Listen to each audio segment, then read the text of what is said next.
Hey, Prime members, you can listen to Crime and Sports early and ad-free on Amazon Music. Download the app today. Rakuten is the smartest way to save money when you shop because you earn cash back at over 3,500 stores. Fashion, beauty, electronics, home essentials, travel, dining, concert tickets, and more. Your favorite stores like Lowe's, Levi's, and Nike pay Rakuten to send them shoppers. And Rakuten then passes on a part of that payment to its members as cash back. You're already shopping at your favorite stores. Why not save while you're doing it? It's a no-brainer. Membership is free and easy to sign up. Get the Rakuten app now and join the 17 million members who are already saving. Cashback rates change daily. See Rakuten.com for details. That's Rakuten. Your cashback really adds up. Your weekly dose of romance and drama has arrived.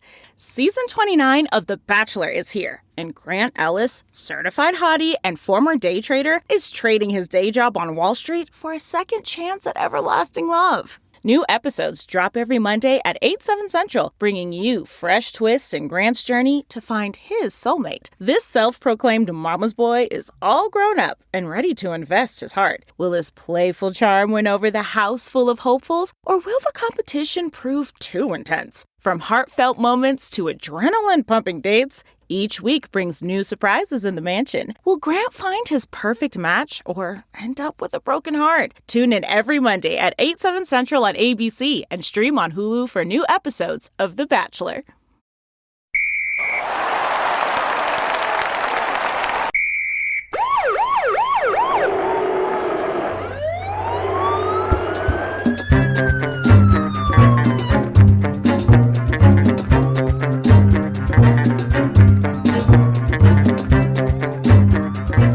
Hello, everybody, and welcome back to Crime and Sports. Yay! Oh, yay indeed, Jimmy. Yay indeed. My name is James Pietragallo. I'm here with my co-host. I'm Jimmie Whisman. Thank you for joining us today on part 2. This is Gascoigne 2. Gascoigne 2 over here, and it's probably going to be a 3-parter because he's insane. He just keeps going and going, and I was reading his book too, and it is his explanations of things are just so they're great. They're so at some glib. point you got to defend it, right? Yeah, they're just so glib. No, that's the thing. Half the time he doesn't defend it. He's like, "Oh, I was knackered." Okay. I was knackered. That's all, I guess. Fuck it. That's what the explanation of what happened. It's hilarious. Yeah. He's just he explains a rape accusation. What? There's a rape accusation that goes to court that we'll get into very soon here. Okay. And his explanation of it in the book is maybe 2 paragraphs long as the whole explanation. From start to finish? Here's what happened. Here's the resolution. Moving on. It was like, wow, you really glossed over that a lot. We could have used a detail or two in there. Very, very interesting. But yeah, we can't wait to get to that. Before we do, though, head over to shutupandgivememurder.com. What's there? Tons of stuff. Number one, there's merch, all kinds of merch, T-shirts and things like that. In addition to tickets to the 2024 Small Town Murder Tour. Get them right now, 12 cities, and there's a lot that are selling out. Sure. Nashville, I think there's like a few single tickets in the balcony for Nashville. That's gone. Phoenix, totally sold out. Done. And a lot of them are getting close, and those are in like months and months and months away. So if you want tickets, get them right now. Shutupandgivememurder.com. What's on deck? Sacramento and San Francisco? Get your fucking tickets. Let's go. That's the first one's up. Sacramento, San Francisco. Get your tickets. Get in there and come see us. If good seats. I don't know if there's still good seats, but there's seats. There is. Get in there and come. There's no bad seats. No, we don't do theater. We get great ones. Yeah, we do nice theaters that have 1,500. I sat in the back row at Dallas. It's one of the biggest we've ever done. Beautiful view. We do it all the time. We always try to go to like the back, to go to the upper deck, and we want to see. Can you see the screen? I want to see what can you see. Us? Yeah, we want to see. Are these people going to be sitting here going, I don't know why the hell I came today? Right. Never once has it been like that. Never. We do that because if it is, we won't go back to that venue. That's what I was going to say. That's one of those. And we won't do it again. We won't do it again. Well, that was a few years ago, and we've said, nope, that doesn't work. Those are places that we don't do anymore. Yeah, we do now we've really narrowed it down to some good places here. You certainly want Patreon. Patreon.com/crimeinsports is where you get all the bonus material. We're talking hundreds of bonus episodes to binge on. Anybody $5 a month or above, and you get 2 new ones every other week. It's the best value in Patreon land. I'll tell you that right now. This week, what you're going to get for Crime and Sports, we're going to talk about Morgana the Kissing Bandit. Oh, yeah. Which sounds like it's a perverted person who breaks in through your window in the middle of the night. Or a wrestler. I'm Morgana the Kissing Bandit, brother. I'll pin you and kiss you. And then flex over your prone corpse, brother. Yeah. Jerk off on you when I'm done. But no, she's this woman with like size triple fucking like W tits. They're gigantic. And she, blonde lady in the 70s and 80s, she'd run out from the stands in major sporting events. Like it'd be the World Series. She would run herself out there with her tits bouncing. Just bouncing, not holding them. Kiss the pitcher on the mound. He would smile. She would smile, and she'd trot off, and nobody would say shit. It was like totally fine. She did it for 20 years. It's the craziest thing ever. We'll talk about who the hell is that. Then for Small Town Murder, oh my God, it's back. Boy. The prisoner dating game is back again. All violent felon edition. Jimmie is going to pick one bachelor and one bachelorette out of a vast array, and all he has to choose from is their actual prison dating profiles, and then he'll have no idea what they've done, and that's the fun part. We'll find out together. To find out if he picks the kid toucher. So, perfect. Let's do that. Patreon.com/crimeinsports, and you get a shout out at the end of the show. Yes. And also definitely listen to Small Town Murder and your stupid opinions as well, because man, is it goddamn funny. So that said, Paul Gascoigne, let's do this again. All right. Where did we leave off? We left off last week with him talking about his general, I've got an illness, I realize that now, that whole thing. Last thing we said was life good beforehand? No, it wasn't. Getting depressed is no fun. Getting drunk all the time to escape feeling depressed, now that I did like. That was the last. And then he talked about fucking, obviously, his whole waking up and feeling ashamed and all that sort of thing. Yeah, because there's consequences to that type of treatment. He said, not remembering what happened, feeling ashamed and filthy and guilty. So overall, was life good? No, it fucking wasn't. So that brings us to June 7th, 1993. He's still in Italy, and his whole Italian thing here is he said he loved being in Italy. He loved Rome. Really? Yeah, because he played in Rome. He said he liked the fans. He liked the atmosphere. He liked the food there. He liked everything there. Yeah, it's beautiful. Having major problems with his girlfriend while he's here. Oh. He has a girlfriend, and he met this girl at a wine bar, and he'll end up marrying her later on. But really? Yeah, he meets this girl at a wine bar, and, they end up getting together. She was married at the time and had 2 kids. Oh. So, yeah, that's who he ends up hooking up with. And then he says, he's going to be like a father to these kids. But then he talks about what a terrible person he is around these kids. Like at one point he says he was just really tired. So one night he put them out in the garage. They're children. What? He made them stay in the garage because he couldn't take hearing them all night. And he was tired. So I'm like, Dino from the Flintstones. Yeah, this is a bad dad. I never thought of that. Did you? In all the times when your kids were little and they were being a pain in the ass, did you ever think, put them in the garage for the night? Put them in their kennels. Put it with the car. Put it with the car, or like a gaseous dog that has like a digestive issue or something, and the temperature's okay, or whatever people put in their garages. And the air conditioner filter because it won't fit in the trash can. Yeah, and that wait till the second fridge with just beer in it. Put it next to. So he talks about shit like that, and he talks about like how hard it is for when players are playing abroad, and this I can understand over there because players a lot of times in soccer they go to other countries to play, and then if think about you go to another country and then you bring your wife with you. You bring your spouse of whatever sort with you. If you're a woman playing, whatever. So you bring that person, and then you have to go off and you practice all day and you have games, and then you go to work. They're sitting in a place where they don't know any people. They don't have any family. They don't know the language. That's the other thing. It's one thing if you're from fucking Chicago and you guys had to go play in Atlanta or something, you can still walk around and speak English. I mean, it's still the same. If you're over there, you're just like, I don't know anything.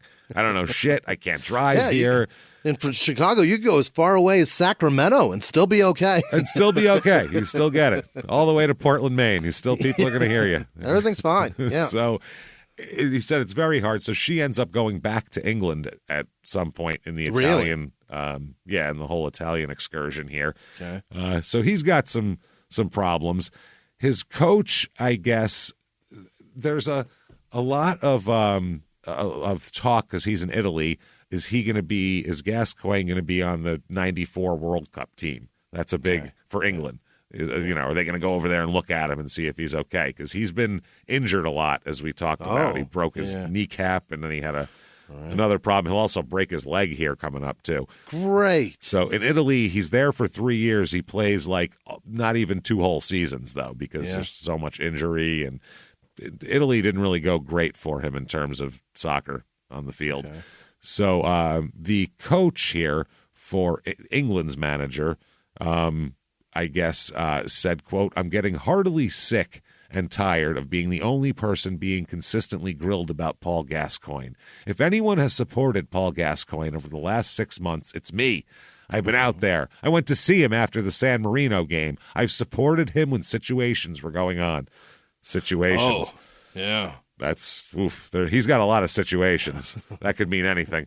He wrapped up controversy with a good word. Situations is just what situation? He could talk for another 10 minutes, and people go, "Let's talk about what situations you're talking about exactly." Let's go back to that. I don't want to discuss that OJ situation. That's a real situation. It's a situation of a murder scene that we found of a nearly headless woman. That situation. Yeah. I cannot in any shape or form be accused of not supporting him through the good and not so good times. Whatever interpretation and headlines are put on that, it looks sometimes as if I'm the opposite. He said, "It isn't something I'm just saying now. Who was it who said in November, now the problems start? It was me who said, please God, don't let anything happen to him. We have a very talented boy, and we've seen him in the past." He's like 25 at this point, too. It's so weird that they keep calling him a boy. Yeah, he's a talented boy. Like, he's got rape charges. What are you talking about? That's Yeah, that's what it is. Because, I can look at a football player now, like when they take their helmet off sometimes, I'm like, oh my God, that's a child. They look so young. With a helmet on, they look aggressive and tough. They look like everybody I watched growing up. This guy, yeah. Like, oh my God. Like CeeDee Lamb, they take his helmet off. I'm like, oh my God, that poor young fella. Because now you're the age where you and people could have kids that age. So you're like, oh, Jesus. They're only 17 years. Some of them are 20 years younger than me. Yeah. I'm like, oh my God, that poor young man. This is, look at, oh, geez. That's going to hurt him later innocent face. When you're 42, boy, you're going to feel that knee. I tell you what, you're going to be limping one day and go, whew, that one game against the Rams. I turned fast getting my mail, and it hurts. Oh, yeah. I've never been hit by a 400-pound lineman. We had like a foot of snow, and shoveling it last week, I was, for 3 days, I was like, wow. How does every muscle hurt with that? It's heavy, foot deep snow. That's a workout. That should be a gym. I'll bet somebody does it in some CrossFit really shit somewhere. Remember, like Nathan For You when he had the moving company thing, where he was getting people the moving workout's the best workout because you bend down, pick up boxes. Shoveling snow, like you have to bend down, shovel. It's your back, it's your arms, it's everything. It's your whole fucking body, muscle. Trust me, I know everyone that was sore, and my ankles were sore. So anything that's on the ground and you have to move it somewhere else, put it on the ground elsewhere. That's a whole body. I feel like that should be a thing. People have the most heart attacks shoveling snow, so I feel like that would be the best workout. Yeah, because everybody's got to do it. Where there's snow. Yeah. Whatever kills the weak, I feel like, is the best workout, right? That's the workout. That's the one that's really going to make you strong if you survive it. I don't know. I'm not a workout guy, but it seems like the theory I would go on if I was. That's the stuff there. So, he said, a talented boy, and we've seen in the past that sometimes happens to talented players, but he's not employed by me. I see him once every 6 weeks or so. I keep in contact, but what else do people want me to do?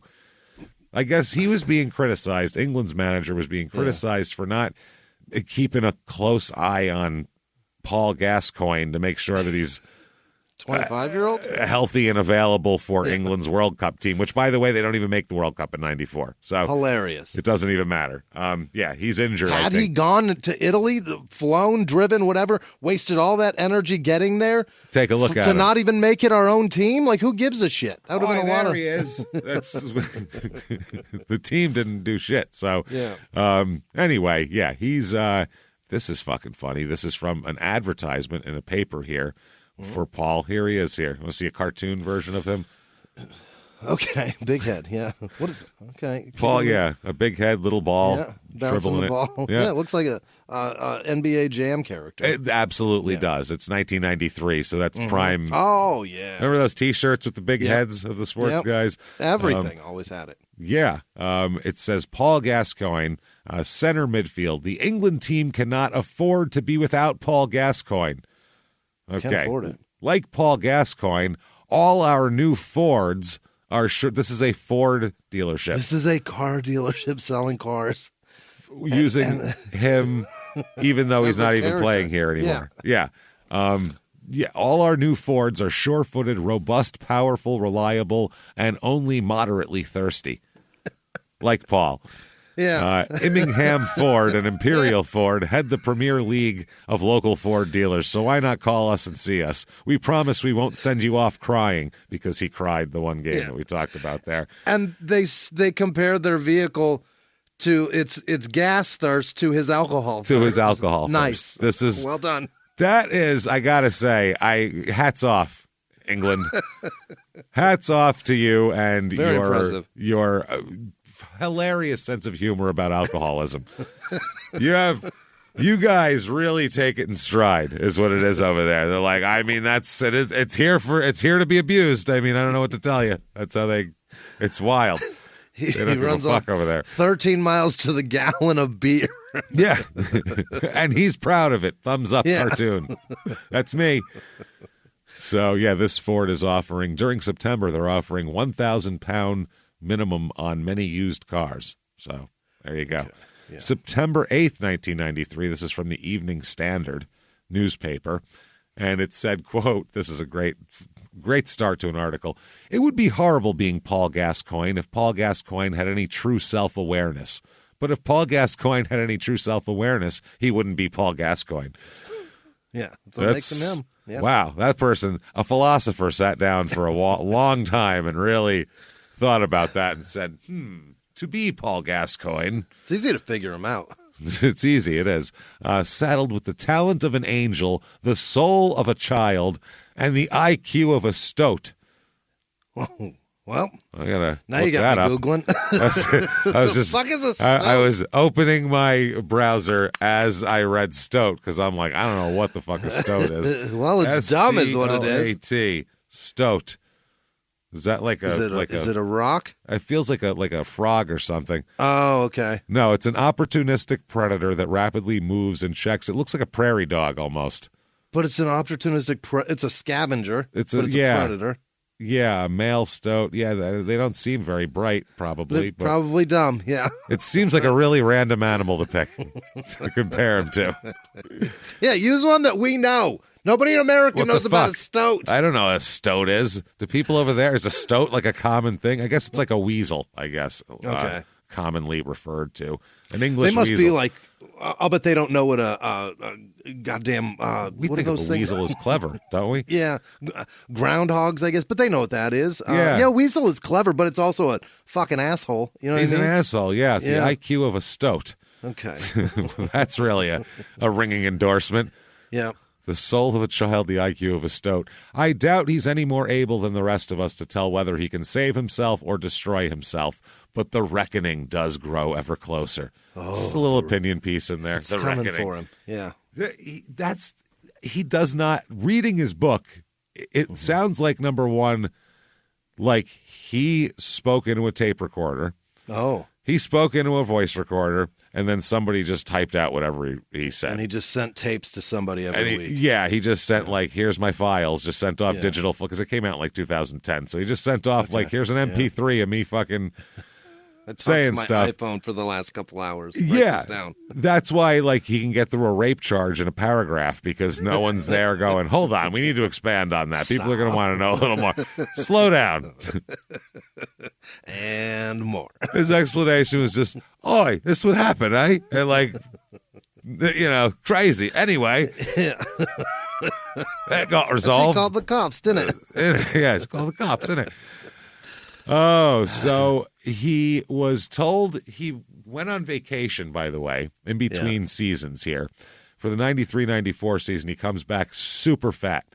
Hell yeah. Super fat. He went on vacation. They went to, I think, Paris, and then they went to Florida, him and the wife and kids here.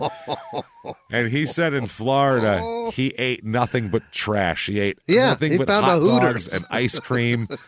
Well, they were going to, like, Disneyland. They were doing Disney World. They were doing all the kids' touristy shit, which is just, you can pile garbage into your body.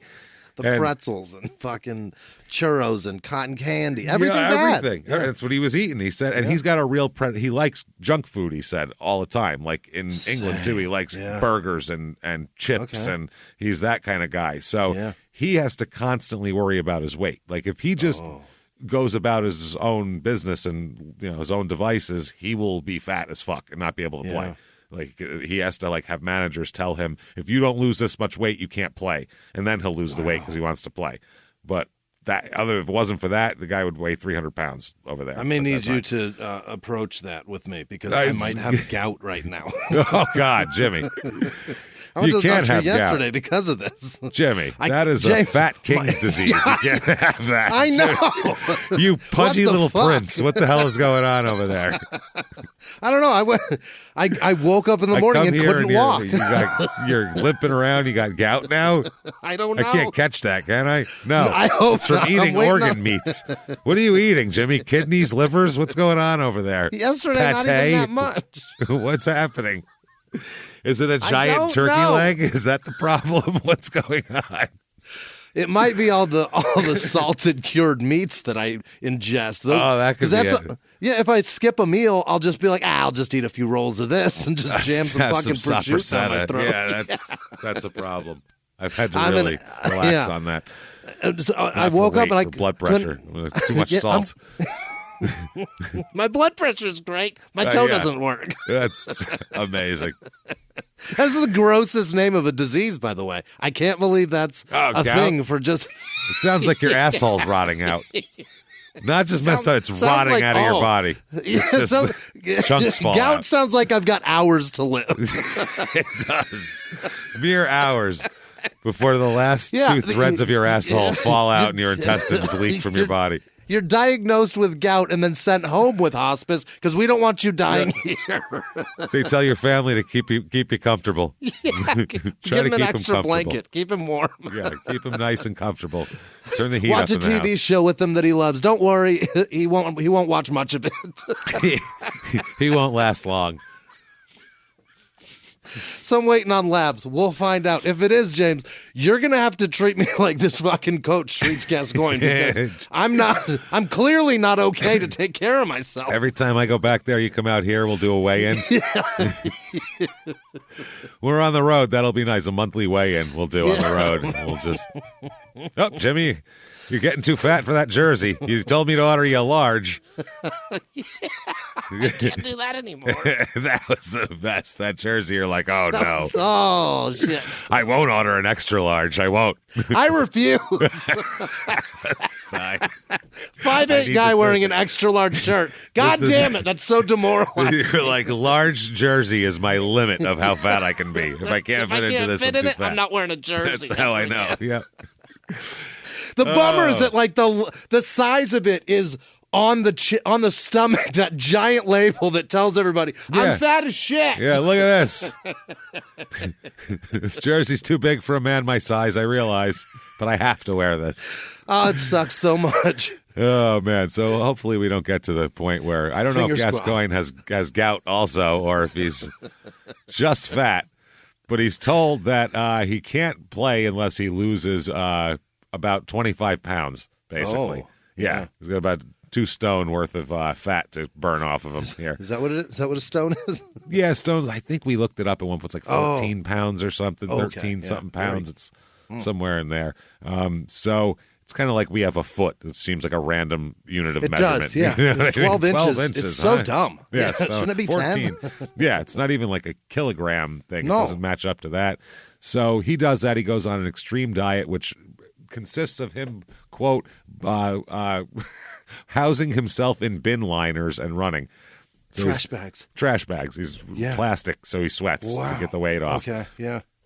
So he's a bit of a mess over there here, though. Well, like I said, he's fat, then he plays, then he's injured, then he's fat again, then he's depressed. When he's injured, he's depressed. Yeah. That's the other thing. And he says then he's awful to his girlfriend at that point, too. Sure. Yeah. He said, I don't know how she put up with me when I was injured, because I was a bigger dick when I was injured, because then I was, depressed and pissed off, too, and everything else here. So they get a new coach. His Italian team, Lazio here, gets a new coach in 1994, Zdenek Zeman. Both his names start with Z. ZZ. Double Z. That is fucking awesome. That's pretty cool. He should have been a rock star of some kind. Well, they already got a band of it. Z. Well, it would have been like, you guys are posers. Yeah. The real ZZ. Got to grow a really long beard. My beard is down. Either that or just completely bald. Yeah. No facial hair, no head hair. No eyebrows. Alopecia. Done. Just his whole body. Just shaved clean. So I guess he lost his whistle at one point, the coach, during a practice. Couldn't find his whistle. Damn it, where'd I put that whistle? Where is it? He ended up seeing it on a goose that liked to hang around their practice field. He was wearing it around his neck because Gascoigne put the whistle on the goose and was like, there you go on now. Catch the goose and you can have your fucking whistle. Yep, and he did that. So he did break his leg in 1994. He's unable to play for 15 months. So he was out for 15 months. So this guy who, when he's hurt for 2 weeks, he's a nightmare. Yeah. 15 months of recovery. Oh, my. And he had surgery, and he had all... it was a bad break. Yeah, he had all sorts of shit going on here. It's at this point where Rangers team in England is wanting to talk to him. They're flying out to visit him, and they do. Here, the manager, Walter Smith, said, quote, he said, what are you doing here? I said, I'm here to see you. He said, what is it you're wanting? I said, I'm here to see if you'll come play for Rangers. He said, aye, all right. Oh, all right. Yeah. All right. Well, shit, I probably could have just called you, right? I didn't have to come all the way to Rome for this, did I? That seemed very easy. I thought I'd really need to pitch you in person, and the timbre of my voice would count, like Don Draper would say. I need to sound like your father. But yeah, no, he just said, "Oh, all right, done, let's go." Yeah. So he signed with the Rangers here, or with Rangers, for a club record fee of $4.3 million pounds. That's the fee to get him from Italy, which was about what Italy paid for him. So in the end, they kind of washed it there on him. But he's going to make £15,000 a week here. Fantastic. And he's doing great. And he says that right away he bought himself, as he called it, a flash BMW. He bought his dad a Jaguar with a signing bonus. Sure. He buys shit for his family all the time. He's very generous, this guy. He'll get money, and the first thing he did when he first got money was buy his dad a car, his sister a car, this one a house. Yeah, he buys his family, very protective of his family. Yeah. So he ends up signing with them in his fifth game, the fifth league game, is when he came in, and he scored a goal after running almost the full length of the pitch to get on the end of a pass and a breakaway, and it was a a big deal here. So they were very excited to see him after that. He I guess he gets in trouble here for fucking with a referee. This doesn't seem like a big deal, but I guess it's a big deal in soccer. This guy had a yellow card that dropped to the ground, so I guess Paul picked it up and acted like he was giving the referee a yellow card, and then hit it up a goose's ass, and then said, "Where is it?" And he goes, "It's a goose has it. It's around his neck." And he put it up his ass. So I guess he was pretending like you're getting it. So then the referee actually gave him a yellow card for doing that. Oh, God. I don't think you're allowed to pick on the referee. Yeah, I don't think in the NFL you can't pick up a flag and then hide it from them. Can't be like, here, I'm flagging you, throw it at the ref's feet. You're holding. Start fucking just doing the signals. Yeah. False start. Yeah, that's illegal contact on you, stupid. Personal foul. This asshole. He scored 19 goals in 42 appearances and was named both the PFA Scotland Player of the Year, PFA Scotland Players Player of the Year, and the SFWA Footballer of the Year as well. Oh. So, man, he's loving life there. He was hip-hop's biggest mogul, the man who redefined fame, fortune, and the music industry. The first male rapper to be honored on the Hollywood Walk of Fame, Sean Diddy Combs. Diddy built an empire and lived a life most people only dream about. Everybody know ain't no party like a Diddy party, so. Yeah, that's what's up. But just as quickly as his empire rose, it came crashing down. Today I'm announcing the unsealing of a 3-count indictment, charging Sean Combs with racketeering conspiracy, sex trafficking, interstate transportation for prostitution. I was up. I hit rock bottom, but I made no excuses. I'm disgusted. I'm so sorry. Until you're wearing an orange jumpsuit, it's not real. Now it's real. From his meteoric rise to his shocking fall from grace, from law and crime, this is the rise and fall of Diddy. Listen to the rise and fall of Diddy exclusively with Wondery Plus. Have you ever gotten a message out of the blue? Maybe you ignore them, or maybe you end up in conversation. Maybe they tell you about an amazing offer. I can really show you how to make some money. And maybe that gets you into a lot of trouble. But this isn't a story about people like you, the people receiving these messages. This is a story about the people behind the messages, on the other end of the line. Thousands of them, working in a microcity built for scammers. From Wondery, the makers of Dr. Death and Kill List, comes Scam Factory, a new series about survival at the expense of others. Follow Scam Factory on the Wondery app or wherever you get your podcasts. You can listen to Scam Factory early and ad-free right now by joining Wondery Plus in the Wondery app or on Apple Podcasts. He ends up, England was hosting the whatever Euro tournament in 1996, and so they didn't have to go through the qualification process because the team who's hosting kind of has to be in the tournament or else no one's going to show up. Yeah. It's kind of one of those things here. Showing up to a tournament and the home team's not even in it. No, that would be bad. That would be pretty bad for attendance-wise. No one was going to just go see Belgium and somebody else play. So the All-Star game in fucking L.A. and LeBron's not playing. It's going to be hard. So May 31st, 1996, it's all sorts of in the paper here. There's a Gascoigne's fun in the dentist chair is what it says. Apparently, they're in Hong Kong, and numerous England players are photographed on a night out, and Gascoigne and several others are having drinks poured into their mouth while sitting in a dentist chair. That's the bar's theme. You sit in a dentist chair, prone, and they pour shit into your face. That's fun. Which, that sounds good. It's like a hot girl. Yeah. There's guys it fucking who has to be. I don't want a dude doing it. Lay down. Open your mouth. No, I don't want a leather apron that just pours drinks in your. Hold on. My hairnet fell off. Let me put it back on again. It's the law. Creepy mustache. No. Yeah.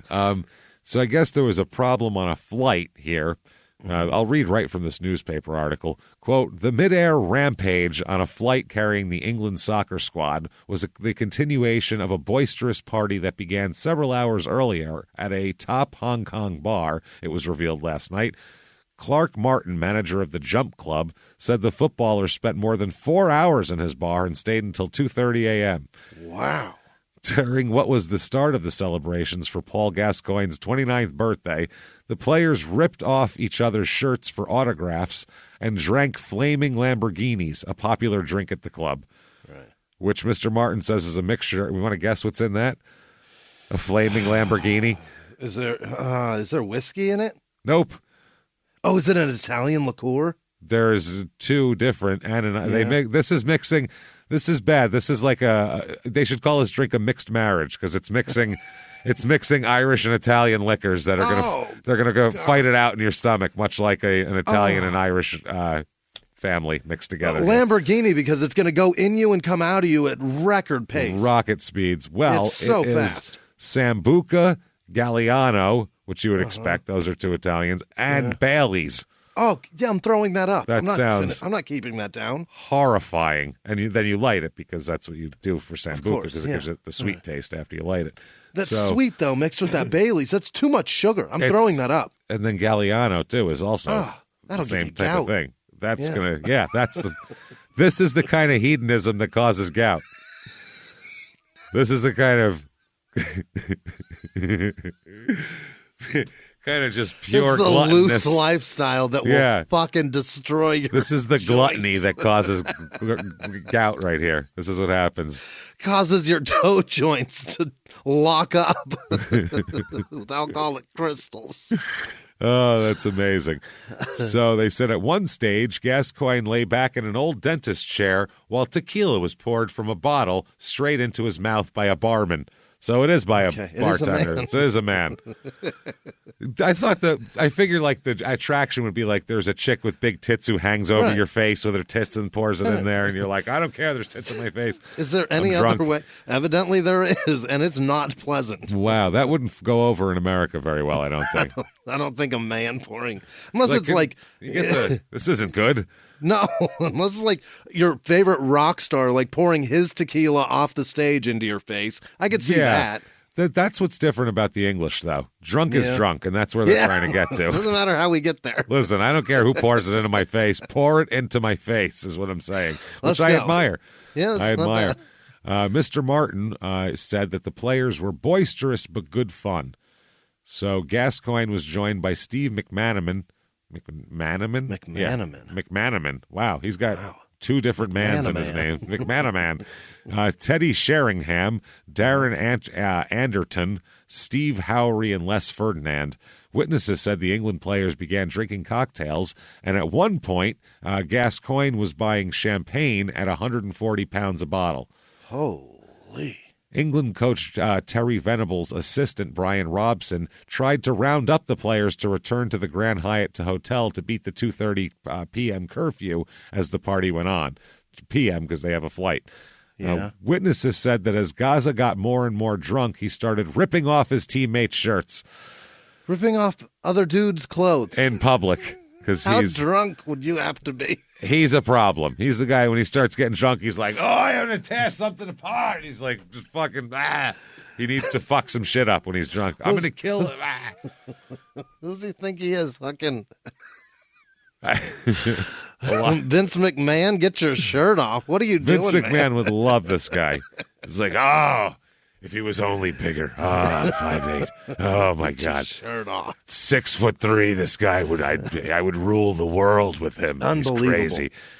So reports allege that 5,000 pounds worth of damage to the Cathay Pacific jet was caused during another party for Gascoigne. Wow. So he's a problem here. Certainly, yeah. It also says a Village Women's Institute passed a motion calling for brothels to be legalized, a Paris priest said yesterday. This is for it's on the page too. So I figured you'd want to know about this. Oh, they're trying to get it legalized? Yeah, the ladies of Distington and the Kekle Cumbria, Kekle. I guess that's another pussy exercise. I'm not sure. agreed the oldest profession should be sponsored by the state. Canon David Tizard revealed. A panel of mostly elderly women voted unanimously to allow prostitutes freedom from pimps and prosecution. Fantastic. So some little English old ladies are very concerned with the prostitutes making a good, sound, safe living. That's nice. They should have a 401k and everything. We should really get them a retirement, which, I mean, why not? What the hell? Yeah. Doing God's work there. Right. I mean, I'd be more concerned with that area keeping up with the work than a bricklayer's knuckles. You know what I mean? Like, yeah. Feels like they'd wear down faster than a bricklayer. I mean, they have definitely a shorter career than a bricklayer. Absolutely. People lay bricks for 30, 40 years. I don't think you could. Iceberg Slim said it was much less than that for ladies. Oh, yeah. You have an in and out. You watch like the Hookers at the Point documentary on like HBO and stuff. And you go, that girl is... You are past how long you should have been out here. Yeah. Just because it's a rough life out there. And you're like, you don't look like you're handling it well, you know? I mean, you're also addicted to crack, and that's a problem. There is that, yeah. Yeah. And that's probably what got her into this in the first place. Yeah. The one girl bragging about how she has no teeth and that allows her to suck dick better was really... I've never been more sad for a human being than I have for this more person. Sad and happy for her at the same time. I was just like, wow. It makes her happy. She's like, I'm just the best dick sucker out here in the entire sleazy area of the Bronx where all the hookers hang out. She really is she found the cheat code, James. She did. She absolutely did. So she had a clientele from that.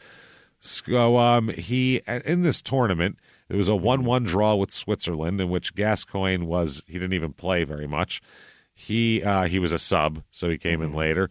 He scored in England's second game of the tournament against Scotland.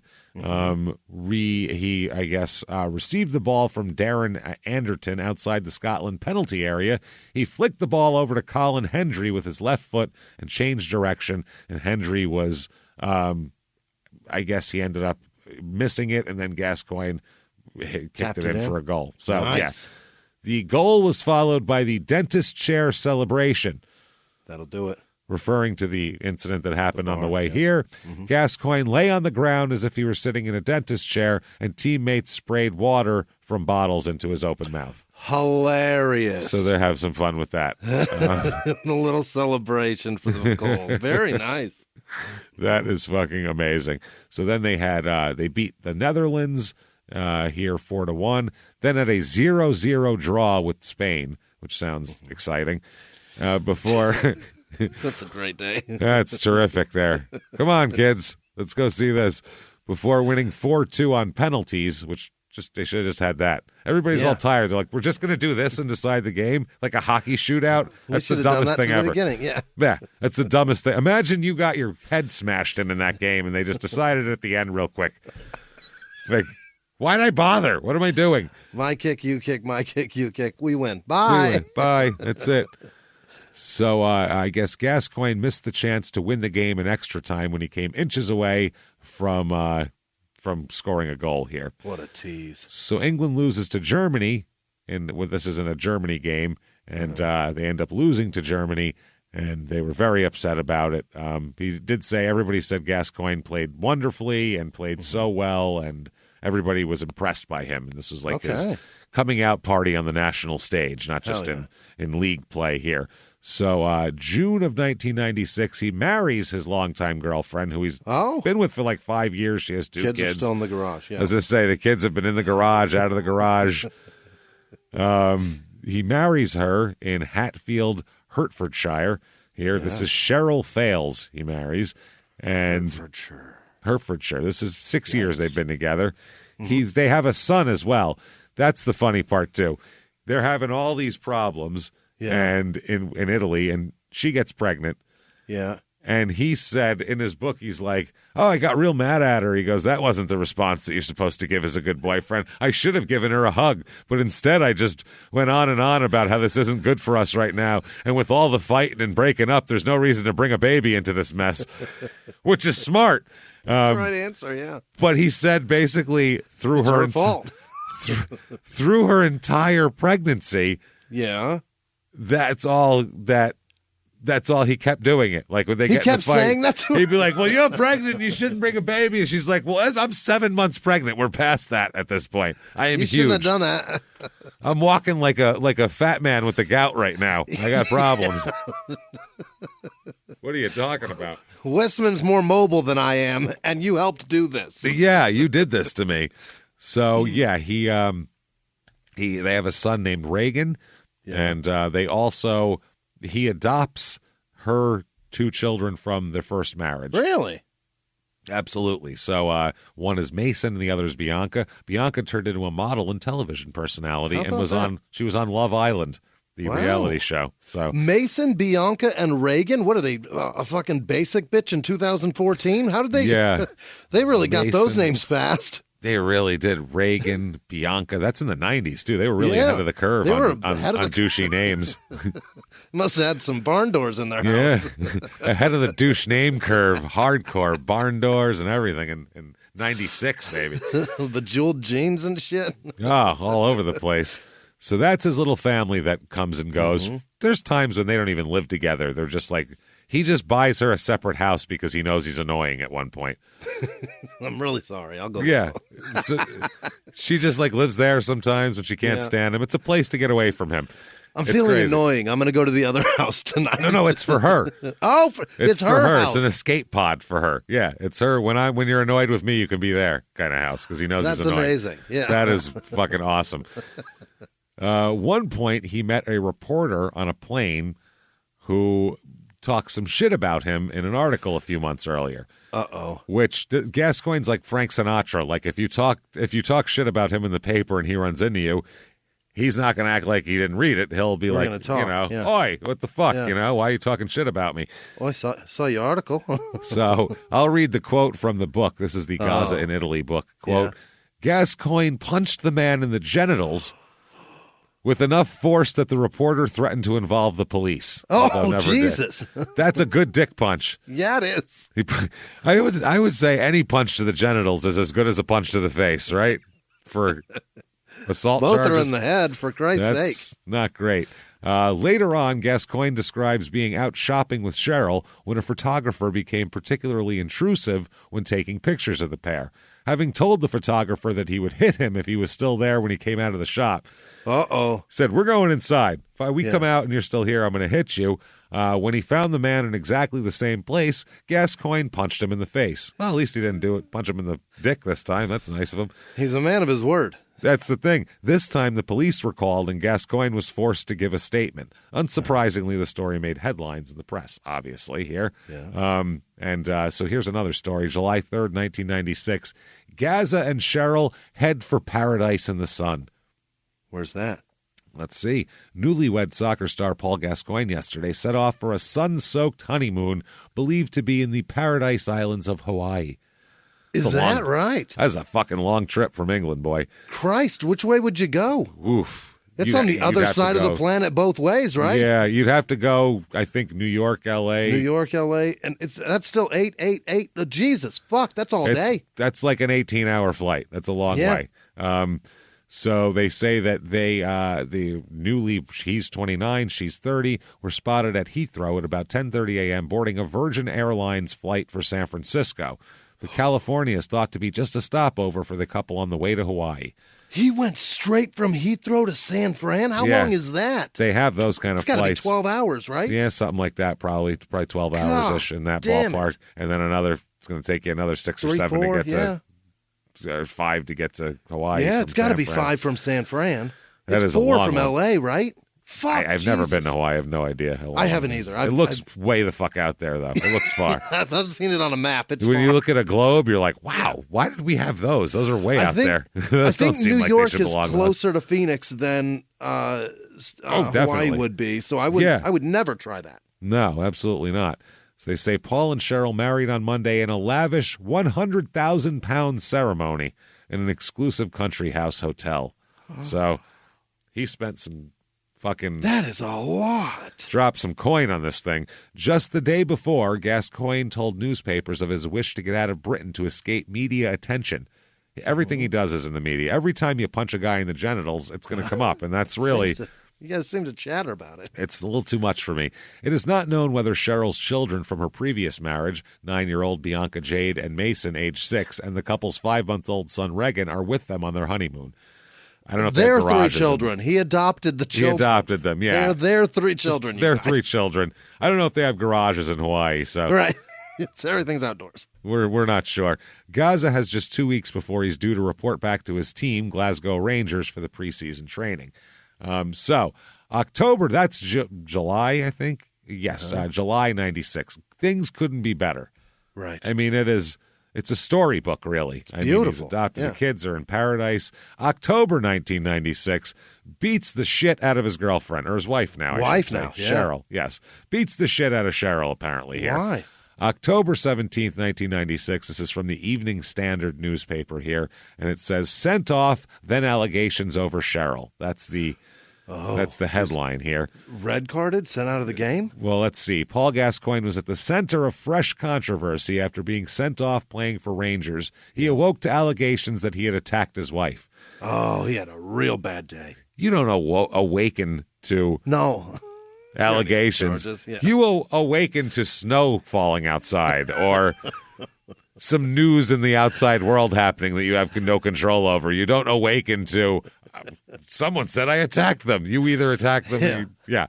You awaken to news footage of somebody else's bad life. That's what it is.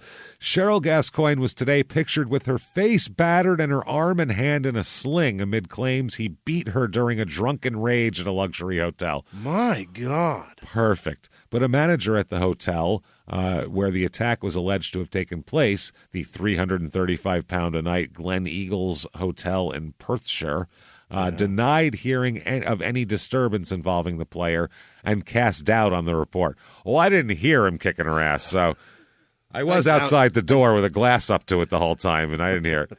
I doubt she's in a sling, you guys. Wow. That is, he's like, listen, exaggerations. There's no way that's true. What the hell does he know? So the duty manager at Glen Eagles, Bruce Ritchie, confirmed Gascoigne spent the night Monday and Tuesday night at the famous hotel and golf complex with his wife, 31, and her 2 children and Regan. They refuse to say their 3 children. They will not say it. Adopt them all you want. Adopt any kid you want. Still not yours. Never acknowledge it. No, they're this guy's kids and then somebody else. Holy shit. The hotel manager said, I have no information of anything happening between them, and I know nothing about any incident or what is being said about Mr. Gascoigne assaulting his wife. I am not aware of it and I think I would have been told. That's the best hotel he's ever stayed in. Wow. Yeah, they're so nice. They know what happened. They'll cover up your domestic violence. That's a really full-service hotel, I got to say.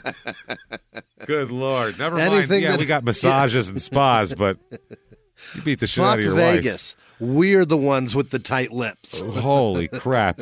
The family was just relaxing and having fun like everyone else, and they seemed to really enjoy Glen Eagles. He's turning it into a commercial now for him. Come stay. What a dick. Fucking wow. As far as I know, it was their first time here. They got on well with the staff and other guests. He's quite a recognizable person, as you can imagine.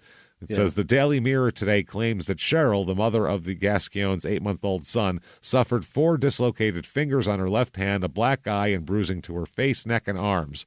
Doctors at Glasgow's private Ross Hospital, where she was reported to have been taken, refused to give any details on whether she had been a patient. Well, yeah, it's privacy there. Right. Today, Cheryl refused to discuss how she sustained her injuries, and this was last night. He had gotten red card after being kicked out. So he gets a red card, she gets a black eye, and people are trying to possibly connect the two. That's weird. I would say so. So October 18th, 1996, this is like the next day here. It says, quote, Hideaway Gascoigne has heart-to-heart with Cheryl. Okay. Here we go. Wayward soccer star Paul Gascoigne was last night in hiding with the wife he is alleged to have battered black and blue in a hotel room. My God. Yes, they're understood to be discussing their future together, allowing the furor over the alleged attack in a hotel room to subside here. They were said by aides to have met an undisclosed location after Cheryl had been whisked away from Glen Eagles by friends of the player. His friends came and got her. You have fucking done some dumb made a shit mistake. Yeah. when your friends are coming to intervene on the other party's half. They're like, listen, they weren't even here, and they're still showing up. They weren't here when it happened. They're coming to get me away from you. If you know people. If you know that crazy son of a bitch that does crazy shit, and you show up and his girlfriend has black eyes and her arms in a sling, you know what happened. You know what I mean? You're like, did you guys get in a car accident? No? Okay, then we're taking someone out of this room. Jesus, how bad is it? Did you roll it? Oh, wow, must have been rolled her. He doesn't have a scratch on him. What's up with that? Weird, yeah. So last night, the Rangers said they did not intend to become involved in allegations over his private life, but would offer him help if asked. Now, that's silver. Not a problem at all. That is the ultimate silver-haired move right there. They sidestepped the whole shit. They didn't even make a judgment. They go, well, we don't intend to get involved in that anyway. Haven't even heard of it. Moving on. If he asks for help, we'll help him. But I mean, otherwise, it's none of our business what our players do in their private time. Yeah. But the trouble-prone idol does face disciplinary action by his club after he was sent off during the game. So he can get in trouble for getting a red card, but not... We'll talk about the red card, not her red face. Not for beating the ever-loving shit out of his wife. Wow. And mother of his kids there. So that's pretty amazing. A friend of the star who arrived at the Gascoigne's new country home in Kilbarchan, near Glasgow, said last night, told waiting reporters that the couple were together. Quote, but they are not coming back here tonight. We're not trying to mess you about. It's just for the sake of the other neighbors. He refused to say if the couple had gone to England or where they met up. It was alleged that that Gascoigne left Cheryl with dislocated fingers and a black eye following a 15-minute attack. Jesus, my goodness. 15 minutes. 15 minutes here. So they said that apparently, according to reports here, he was launched into a drunken rage after drinking whiskey and cocktails during a meal in one of the hotel's restaurants as Cheryl's two children and the couple's 8-month-old baby son, Reagan, you betcha, slept in another room close by. Whiskey and cocktails? What? No, whiskey's a base. Okay, yeah, but it can be in England. So he is drinking just whiskey level. And a mojito. Yeah. Here, you get a water. You know what I mean? There, it's a whiskey that you have as your constant, and then you just drink whatever on the side. But the whiskey's just to keep your base level up. You know, you don't want your blood alcohol level to dip. You don't want it to dip below about 0.14, because once you get down there, you could start making some decent decisions and, start sobering up a little bit. You're almost ready to drive. How do his toes work? Rangers Vice Chairman Donald Finley said, quote, none of us here are going to get involved in somebody's private life.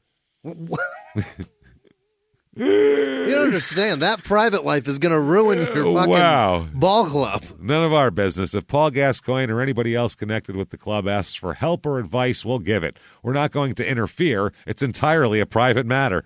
Yeah. Talk about separating yourself from shit here. They also refused to say whether they would fine him for getting thrown out of a game too. So he describes his relationship here. Okay. In his book, he talks about how he was what he called a, quote, difficult housemate, which sounds like an understatement of the year here, difficult housemate.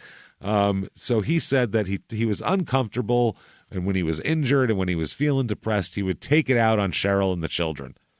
Really? Yeah, he said that he leaned too firmly on Cheryl, and they would often argue, and eventually he paid for her to buy a house in Hertfordshire with the kids away from him. In Cheryl's place here, so she left, and he started living with Jimmie Five Bellies Gardner. Didn't we talk about him before? Well, I think we brought up Five Bellies earlier. Five Bellies is a childhood friend of his. Okay. He's known him since one was 7 and Paul was fucking 4 or some shit. Gotta know why. Is he a fat guy? He's a fat guy, yes. Yeah, he said he outweighs him by 10 stone, he said, which is a lot of weight. Yeah. So, they met young. 5 bellies. And two bellies isn't enough? He needs 5? Like 5. You know what I mean? How 5 fucking bellies. fat is this guy? Well, he used to be 2, and then he got fatter. Because that's what probably happened. Yeah. Just looks like he got 2 bellies, and they were like, Jesus, you're growing a 3rd there, Chief. What are you, 4? Holy fuck. You don't want to get to 6. Yeah, no. So he would hang out with him and this guy and another guy, and they just go out and get in trouble. Okay. Basically, the book says this, that, they say the stories seem pretty amusing, but after a while, it's kind of immature. They're all 30-year-old men. The most famous is the mince pie story. What did they do? Where Paul Gascoigne added feces. So they said in his autobiography, he just says shit, but later on he confirms that it was cat shit, not people shit. Okay, all right. Which I don't know if that's better or worse, but I think it's worse. Awful. I think it's I think it's worse. They said he would add cat shit. Shit is awful, he says. It's awful. Cat shit is really bad. Cat shit is the worst shit. It's so bad. Cats, what they do inside their bodies is very concentrated, and when it comes out, it is terrible. It's a terrible, awful. You're like, God damn. Dog shit's downright pleasant compared to cat shit. And I like cats. I'm not anti-cat at all. Yeah, and there's hair in it. It's crazy. It's just horrifying. It's horrifying. It's like an owl shitting. It's like there's like skeletons of things in there. You're like, what did you eat? They ate like a mouse and a bird. That's in there mixed with like fucking pieces of toys and fucking very little food. They don't eat much. The phrase cat shit is awful. It's awful. It's just like it says bad. So much with the 4 words. It's so bad. So he would put cat shit in mince pies and damn it, and put them in the fridge. And then do what? Put them in the fridge so people would eat them. Just do that. So his guests come over? Yeah. He's like a wrestler at this point. That's what wrestlers do to each other. And that's what he does with the Sara Lee? Like, that's his Sara Lee in case we got company? Well, he would put them in there for later. This was like it was a long game. Yeah. Then later on, him and his buddies would get drunk, and he would talk. He'd go, there's pie. I got pies earlier. Got some mincemeat, eh? I got some mince pies. Throw it in the microwave and eat it if you're hungry. No, I picked them up, but you're more than welcome to eat them. So then he'd sit there and laugh. And, as they picked a finch out of their teeth. What is that? Yeah. So that is pretty disgusting here. Gascoigne once placed a cat that used to hang around the garden of his villa here on Jimmie's naked body and let it scratch his chest while he was sleeping. Okay. A few miles from the glass spires of Midtown Atlanta lies the South River Forest. In 2021 and 2022, the woods became a home to activists from all over the country who gathered to stop the nearby construction of a massive new police training facility, nicknamed Cop City. At approximately 9 o'clock this morning, as law enforcement was moving through various sectors of the property, an individual, without warning, shot a Georgia State Patrol trooper. This is We Came to the Forest, a story about resistance. The abolitionist mission isn't done until every prison is empty and shut down. Love and fellowship. It was probably the happiest I've ever been in my life. And the lengths we'll go to protect the things we hold closest to our hearts. Follow We Came to the Forest on the Wondery app or wherever you get your podcasts. You can binge all episodes of We Came to the Forest early and ad-free right now by joining Wondery Plus. In the 1980s, a rosé swept the country. Hey, Mike, I really like this White Zinfandel. Well, good. Now put it down. I'm going to try another one. White Zin became America's top-selling wine. But most don't know that this sweet drink has a sour history. What began in 1986 with counterfeit bottles. A big fraud, a multi-million-dollar fraud. Sent investigators chasing one of the most powerful families in the business, the Licciardis. But the closer the feds got to them, the more dangerous things became. It's a story of deceit. At the time, I was paranoid. Threats. You touch my kids, I will kill you. And murder. With a .22 caliber bullet to the head. What started with a scheme to mislabel wine spilled into a blood-soaked battle for succession. Welcome to Bloodvines. You can binge listen to Bloodvines exclusively and ad-free on Wondery Plus. Join Wondery Plus in the Wondery app, Apple Podcasts, or Spotify. In the 1980s, a rosé swept the country. Hey, Mike, I really like this white Zinfandel. Well, good. Now put it down. We're going to try another one. White Zin became America's top-selling wine. But most don't know that this sweet drink has a sour history. What began in 1986 with counterfeit bottles. A big fraud, a multi-million-dollar fraud. Sent investigators chasing one of the most powerful families in the business, the Licciardis. But the closer the feds got to them, the more dangerous things became. It's a story of deceit. At the time, I was paranoid. Threats. You touch my kids, I will kill you. And murder. With a .22 caliber bullet to the head. What started with a scheme to mislabel wine spilled into a blood-soaked battle for succession. Welcome to Bloodvines. You can binge listen to Bloodvines exclusively and ad-free on Wondery Plus. Join Wondery Plus in the Wondery app, Apple Podcasts, or Spotify. Another time, Gascoigne drove into Jimmie with his car, knocking him over and causing injuries that sent him to the hospital. Five Belly is his punching bag. That he thinks that's how he fucks around, by hitting him with his car. I've been around a lot of assholes that pull a lot of dumb pranks and shit. No one was ever like, I'm going to run that guy over. That'll be hilarious. That's how fucking big is he that he didn't think it would hurt him? Oh, my God. One of his best tricks, though, is he would like to fly. This is when he played for Lazio here. He would fly Five Bellies out to Rome. Five Bellies like, I want to come out there. So sure, I'll fly you out so you can come to some games and see me. Sure. But he would send him on awful connections. That was his trick that he played on him. So, yeah, you can come to Rome, but you have to stop over in Cambodia. We're just going to add an extra 12 hours to your trip that should take 3 hours. Perhaps Pol Pot will get you. Have fun. The Khmer Rouge. Enjoy.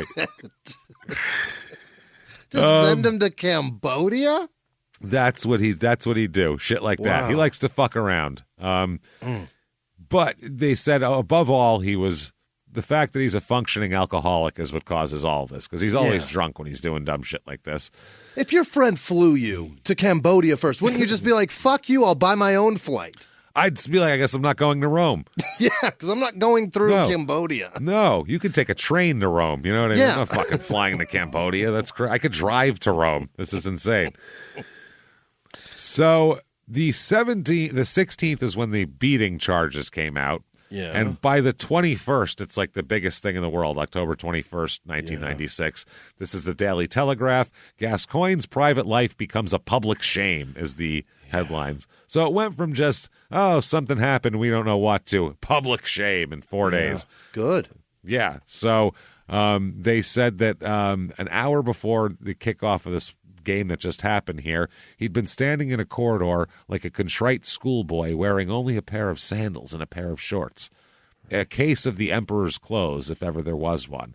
But he need not have worried. Rangers had evidently felt no compunction about picking him, and the supporters were ready to wash away his sins with their adoring chants of, there's only one Paul Gascoigne.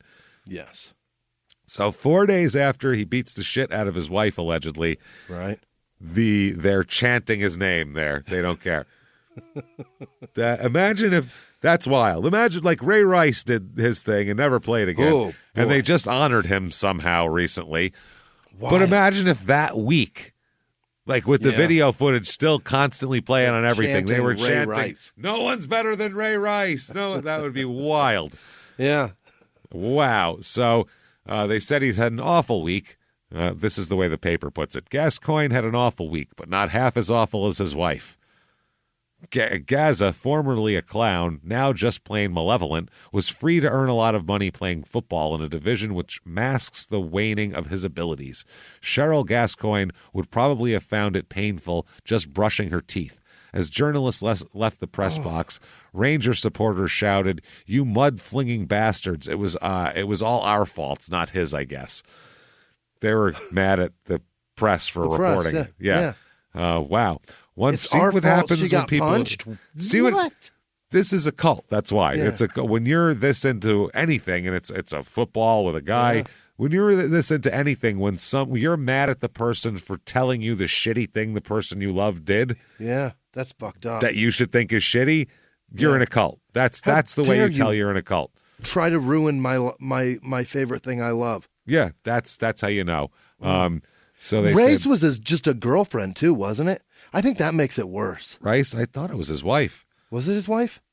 I thought it was his wife. It was at least someone who lived with him, which is just as good. It was it wasn't like he wasn't on a date or anything. He was. Yeah, but my point is just like you can just whatever would make you mad enough to punch that woman, you can just break up and tell her then don't come back. Yeah, you could just do that, or you could punch a wall probably, or just don't do that, or just go. I think it's worse to hit somebody that you have zero financial anything with. You know what I mean? She can't even hurt you. That's a strange delineation between. I'm not sure. I'm trying to weigh the difference. You're saying at least if you put a ring on it, then it's some sort of. There's like you're one person now in the eyes of financial and law and all that shit. But then they have a harder time getting away, so that's probably worse. Maybe so. Yeah, if you're beating them and then they're like, fuck, now I got to do paperwork. I can't just go live with my mother now. I got to fucking. Can't just go stay with my mother for a week and figure out my life. I got to fucking, get a lawyer over this. Why would you hit somebody that you don't even have to be around? I don't understand why you hit somebody at all. You don't have to be around anybody. That's what I don't get. Yeah, you never have to be around people. Yeah. So they go on, one free kick and it was all right. Some fans stood around in the cold autumn night arguing that Gascoigne had been dropped or suspended, or that had he been dropped or suspended, Rangers would have lost. It was a 2-2 draw, and they were right. Many were more upset about his sending off against Ajax than what happened to his wife and her children while her children were asleep in the next room at the hotel. Through the fanzine Follow, though the fanzine Follow did argue that Gazza should have been thrown out of the club that day. It was a rare dissenting voice among Rangers supporters. The small contingent of Aberdeen fans among the throng of 50,076 came prepared. To the tune of Three Lions, the song that had serenaded Gazza through his Euro 96, they sang, "He beats his wife, Gascoigne beats his wife." And waved red cards. Yeah. So there were some people that were not happy with it. With him beating his wife. Yeah. Some felt a man's private life was his own affair. Mm-hmm. Okay. Interesting. Some suspected she probably had it coming. The dislocated fingers and wells and blood and bruises on her face. Some argued that Cheryl is not exactly the sweet, innocent girl next door, which presumably introduces a new set of rules about whether you throw a woman around a room. People are making apologies for Gascoigne, not just on the terraces. Rangers were once a club proud of their strict discipline, their so-called family values, but they are now stuck with a stale team with only a handful of real luminaries. Oh, man, and a nasty habit of getting walloped in Europe. Okay, so she's from the streets sometimes, so it's okay to punch her, is what they say. Yeah, you're fine, apparently. Wow. You can go ahead and knock her out. She's okay, is what what some of the fans are saying. He's such a good guy for adopting both of her kids. She should be a little more grateful. That's what it is. Every once in a while, he's going to knock you up. Jesus. They said, wow. This is Donald Finley, the vice chairman and a QC. I don't know what the hell that is. I don't know. This is the Rangers have gotten themselves into over Gascoigne was the comment made by Donald Finley, their vice chairman, and a QC last weekend. Quote, "Let he who has never had a bust up with his wife cast the first stone." What? We all do it? He just said everybody's knocked their wife around once in a while. Act like you've never punched your wife. How dare you? Wow.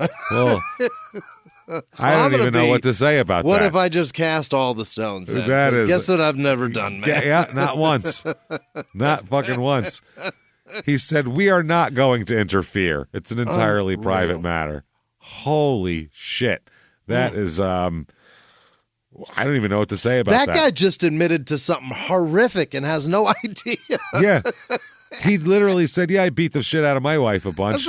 As if my wife's not bleeding right now. Yeah. You notice you don't see her for like a month at a time sometimes? What the fuck are you talking about? Oh, my God. What a goddamn disaster. Stop hitting your wife, man. Wow, that is insane. Wow, I don't even know. I don't even know what to say. So he said that he had a couple years ago, he had admitted that he had been beating and knocking Cheryl around for a couple of years. What? He said that because in 94 he did that, he said, too. So this is something that's happened and, something that could happen again, basically. I don't know. Unbelievable. So by October 25th, 1996, in the newspaper here, big headline with a picture of her getting in a car, and it says, Cheryl leaves her home. She's gone. It says, Cheryl is seen leaving her home in Rush Close, Stanstead Abbots on Tuesday with her arm still bandaged. Jesus. They've been the subject of national speculation since she was photographed by tabloid newspapers with bruises on her face and her arm in a sling. Oof. So they are, but they do say by the next month, by November, charges unlikely. Okay. Police confirmed it's unlikely Cheryl Gascoigne, who arrived back at her Stansted Abbott's home recently with a bruised face and dislocated fingers, will press charges against her soccer star husband. So I don't know if over there the victim has to press charges or not. Has to. Mm-hmm. Like over here, for minor things, you have to press State charges. Can pursue it, yeah. But if there's like assault, if there's violence, then it doesn't matter what you say. The state can press charges. Right. I mean, if you don't cooperate, then they're not going to have much of a case, but they can at least make an arrest. You know what I mean? Whereas here, they don't apparently do that. So they say that the mother of 8 months old of the 8-month-old son Reagan is thought to have been attacked by the England player at the Glen Eagles Hotel, but she issued a statement through her lawyer, which read, Mrs. Gascoigne has communicated with us through her solicitors that there are no issues she wishes to discuss verbally or in writing with the police. So, doesn't want to talk about it. A spokeswoman for Women's Aid, which has a refuge around there, said women can react differently, but it basically gets the message across to other women that, okay, she can afford solicitors and can afford to get help and advice, but refuges do exist for all women in need. Certainly refuges can stand a woman wanting to do that when they are subject to pressure from the media because of their professional relationship. So they're saying that she's got a lot of pressure to just drop this whole fucking thing, which she does. That's crazy. She does. I mean, there's a lot of people that fucking hate her because she got beat up by him. Yeah. Like, why can't you just... Here's a picture of her, by the way, with her bruised up with her fucking sling. Good Lord. She's got a sling. Forget the sling. She's got braces on her broken fingers. Yeah, she looks like she got the shit beaten out of her in the face. She put her hands up and he punched her in the hands too, and he hit her so hard. That's or dislocated? he grabbed her hand and twisted it by to get her hand away. Yeah. Who knows here? So that's pretty wild here. I don't even know. Wow, that's a lot of beating to just go. I don't know. We're all brushing it under the fucking carpet. Is for anybody to crazy. Be mad at her too. Like, how dare you? Yeah, how dare you get beat up? You brought up this thing that's distracting our guy that we want to do well. So 96-97, the Rangers won the league title again. Wow. Not bad. And Gascoigne claimed hat tricks in 2 games. Shit. And ended the year with 17 goals in 34 games, which is won every other game. That's damn good. That's incredible. So they became increasingly concerned over Gascoigne's reliance on alcohol, though, the team did over the course of the year. They were like, this guy... He drinks a lot. Like it's really gets after it, yeah. He really gets after it here. So 97-98, an Italian player named Gennaro Gattuso joined the Rangers. He was welcomed by Gascoigne, who shit in his sock as a prank.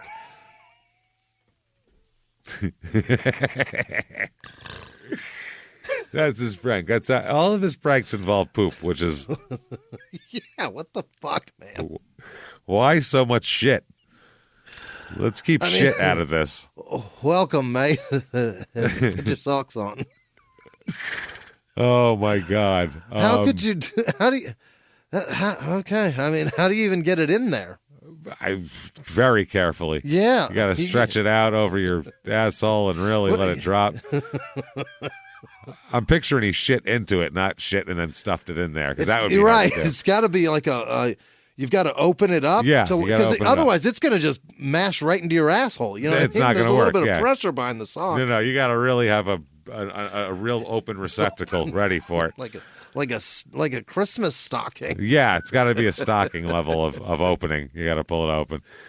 So, but then also he shit in his socks, but then he also bought him all of his club suits. I don't know if that's his uniforms you have to pay for yourself or suits you have to wear on the road. I'm not sure. But he bought them all and told him that the team paid for them. But actually, Gascoigne paid for them for him. Why would he do that? He's very generous. That's the thing. He's very generous, but he'll also shit on you, hit you with his car, and slap you around. And he doesn't want the credit for being nice.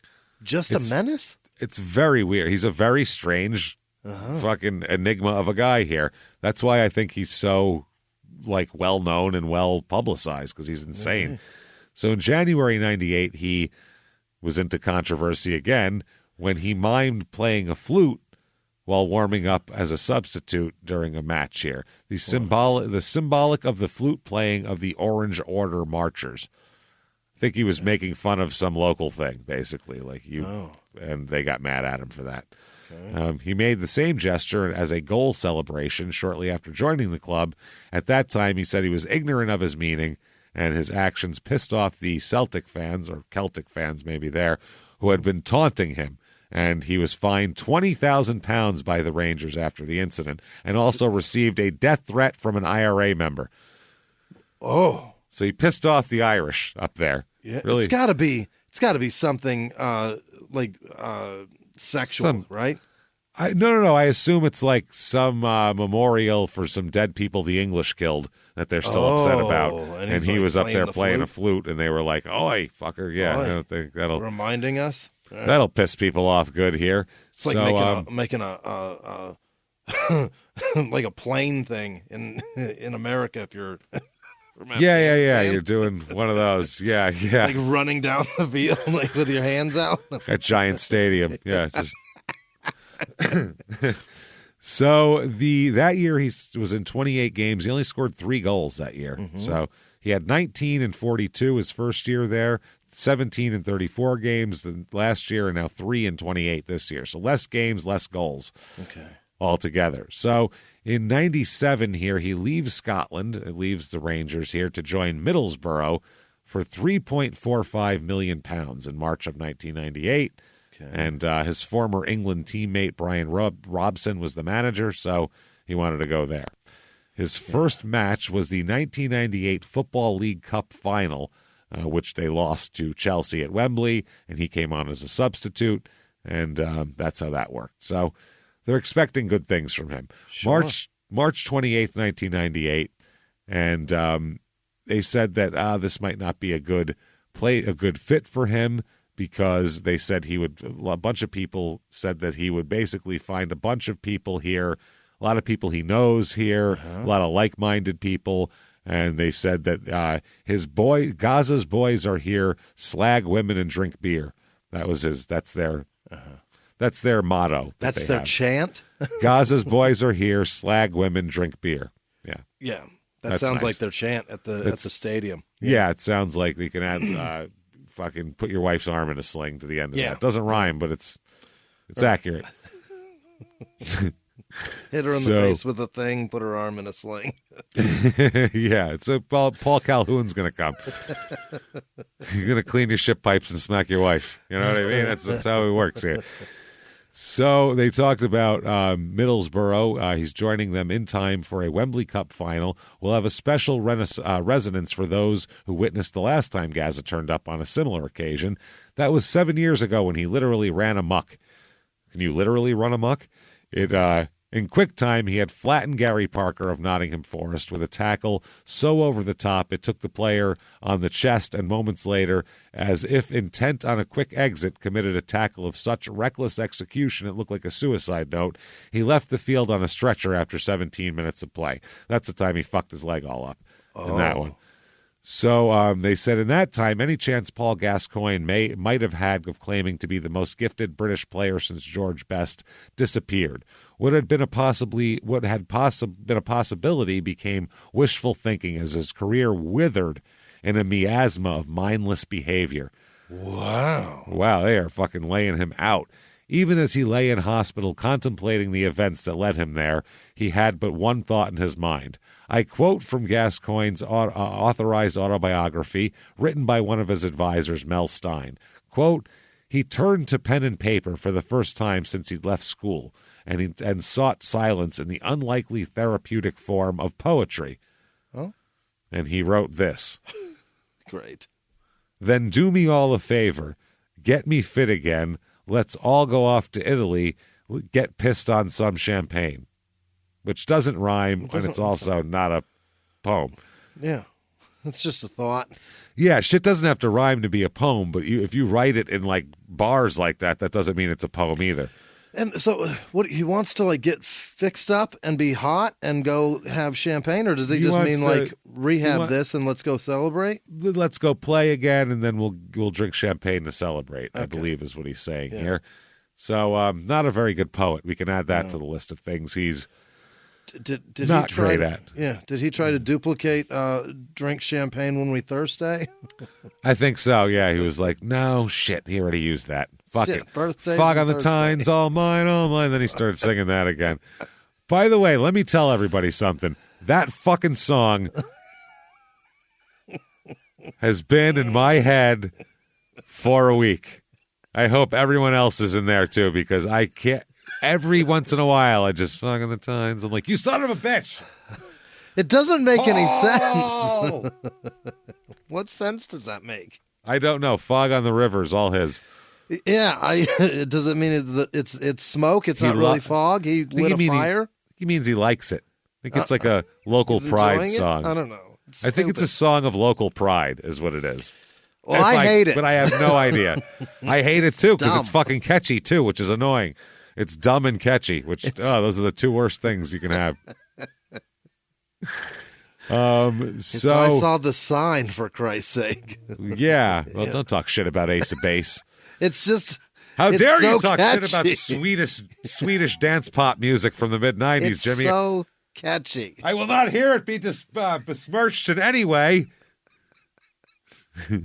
All that I want is another baby, Jimmy. I will not listen to you. Listen, I love Roxette too.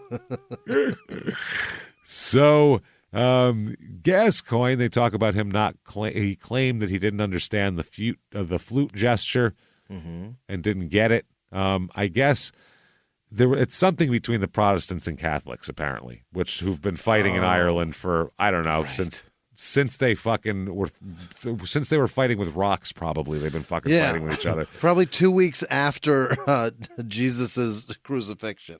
But right when they split. So now some people say that he was set up by a teammate who told him that the Ranger supporters would be appreciative of the gesture. But he said he just didn't know what it was, and he said, I'm just naive, and but then he did it 3 years later. Okay. And so that was a problem here. So he couldn't plead ignorance and all that sort of shit. So that's why he ends up leaving there. He goes to Middlesbrough, and they keep talking about how he's in the twilight of his career. Yeah. Basically, he's coming home to die, almost. It sounds like he's 32. He's coming home to just, live out the rest of his career and just be comfortable in a familiar setting, basically. Yeah. That's all he's doing here. So they try to go 1998 as World Cup year again, and qualification went down to the last group game against Italy at the Stadio Olimpico, and Gascoigne put in a disciplined and mature performance, according to this article, to help England get a 0-0 draw that was enough to take them to the tournament. They just needed to draw to get in. Disciplined, 0-score game. Absolutely. Boy, oh boy. So following that, British tabloid newspapers published pictures of Gascoigne eating kebabs at a late night spot with his DJ friend. Hell yeah. And this was a week before the final squad for the World Cup was to be chosen. Yeah. And the coach did not like that, and so he did not get picked for the squad because he didn't like him eating kebabs late night. Really? And there's other things too here. I guess that can't be that's the straw that broke the camel. It's not all of the camel. No, I guess they said it was just not. I don't know. I think they're kind of taking it like he's past his prime type of deal, and not taking it seriously anymore. Yeah, and they said he has to be 100%, and I had to give him the opportunity to get further toward that. Oh, so he said, I waited till the last second, the coach said, to see if he was at 100% physically and up to his peak game, and he's not quite there, so I'm not going to do it, essentially, here. So after hearing this, he freaked out. Gascoigne wrecked a hotel room in a rage before being restrained. He had to be restrained. This is the guy who Glenn Hoddle provoked. He's the coach. He went and destroyed the coach's hotel room after the coach said he's leaving him off. Not my hotel room. Your hotel room is the one I'm going to be up. Yours. He's going to go fuck it up. If he had to be restrained and he was pissed off, he'll never play for England again. Wow. Yeah. That's what all these newspapers said. They said, quote, if Gazza can hold it together for a month, everybody said, then he could do it, but he just never got the chance to. He said that he fell off the wagon 2 days before being dropped from the squad. He said, they got pissed off because I was smoking and drinking and eating kebabs in the middle of the night. Yeah. Which sounds like a fun time, to be honest with you. Not bad. Yeah. Not bad. So he said, quote, yes, I was drunk. I got drunk quite quickly. I had not drank for 9 days. So his tolerance went to 0 in 9 days, so he got drunk real easy. So they said when the coach called Gascoigne to come to his hotel room and give him the news, Gascoigne burst into tears and a cursing, furniture-kicking tantrum, eventually requiring 2 England players to restrain him and remove him from the room. Holy. So, Hoddle said that he was cutting Gascoigne, quote, totally on his fitness levels and the form he's been in during the last 3 matches. It's 1998 and you have to be an athlete. I watched Germany and Brazil and they have excellent players but also athletes. Unfortunately, Paul did not come into that category in the last few days. Too drunk to be an athlete here. He, in 1998, 1999, he started having blackout drunks now. Really? Yeah, I guess one of his friends died after him and his friends went out for a night of drinking. One of the guys in their group? Yeah, died. So he blamed himself for it. So he would drink to blackout after that. Wow. That'll fix it. I'm going to drink till I black out so everything's better now. If you black out, like you are, that's so far. That's beyond drunk. It's well into drunk. Yeah, that's a dangerous level of drunk. And certainly, yeah. I've never gotten there ever. I've never blacked out ever. No, and I put so much inside my body. You know what I mean? Like I have gout probably. I've done a lot of drinking. I'm destroying myself, James. Yeah. I will. I'm hurting myself, and I've never been there. Booze makes me tired. So I'm the type where, if I have 3 drinks, I'm going to sleep. Yeah. That's it. I'm going to be like, I'm pretty comfy here and lay down. I'm never going to be to the point of blacking out because I'll be sleeping before I can put that much booze in my body. Plus, I've been smoking a bunch of weed, too. That's the other thing. So I'm sure that helps the process of tiredness. Yeah, drunk and high certainly gets me to nappy nap. That night we came home. Oh, boy. After the virtual live show, we had 3 martinis each to celebrate the virtual live. Time. And we were like, yeah, okay, you go back and do that. I'll see you in 20 minutes. I'm going to take a shower. I'll be right out. Both of us were out cold for the remainder. Woke up to coffee. Woke up. What's going on here? Oh, man. So August 26th, 1998, they're talking about Cheryl, and they're going to get a divorce now. Uh-oh. Yeah, divorce ends Gascoigne's turbulent marriage. Yeah. Turbulent's a good word. It should. That's the obvious headline that should happen. They said that Cheryl was granted a quickie divorce on the grounds of her husband's unreasonable behavior, which is probably fair. She claimed in the affidavit that the marriage had affected her health. She's expected to seek at least half of his estimated £16 million fortune, and is likely she will have custody of their son as well. Yeah. The divorce is the latest trauma for Gascoigne, whose life has been on a downward spiral. His footballing and personal future are looking increasingly uncertain. He lost his World Cup place in June as a result of his drinking and poor levels of fitness, and he was substituted during Sunday's Premiership game between Middlesbrough and Aston Villa. Commentators said he looked pace and was operating at the tempo of a testimonial match. So he's going at half speed here. Yeah. An inquest was told last week that one of Gascoigne's friends died of, quote, acute alcoholic intoxication. He drank himself to death. He had alcohol poisoning. That is not your fault. That's his fault. No, but that's the environment that they've created, and he feels like he's the leader. You got to keep up. Yeah, he's the leader of the pack here. So can't blame people. It's my fault for your bullshit at all. Yeah. So, but he's blaming himself for it though. Mm-hmm. And he said it was one of his best friends. Him and he was with Gascoigne, and Five Bellies was there, of course, as well. Here, I blame Five Bellies. That's what I mean. What about Five Bellies? Where's he at? Is there poop involved? Maybe that was part of the poisoning. They eat shit. So in a statement here, Cheryl told the judge that the problems which led to her to seek a divorce were continuing. She said, I consider that Paul's behavior has affected my health. I reserve the right to give further details should this become necessary in due course. 785 days they were married, and it stated that the judge held that the respondent had behaved in such a way that the petitioner cannot reasonably be expected to live with the respondent. So he's a fuck up, and you're getting a divorce. So there we go, divorced and done. And now the marriage doesn't want him.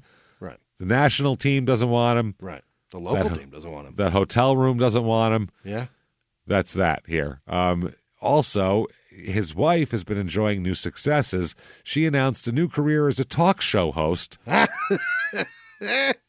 And also went back to modeling as well. She's still young and hot. She's still doing. She's 33, but she's doing well. She recently flew at her own expense to take part in a charity fashion event at Duns Castle in the Scottish borders. Yesterday, there was no sign of Mrs. Gascoigne at her home. She was believed to be on holiday in Spain. She's doing just fine.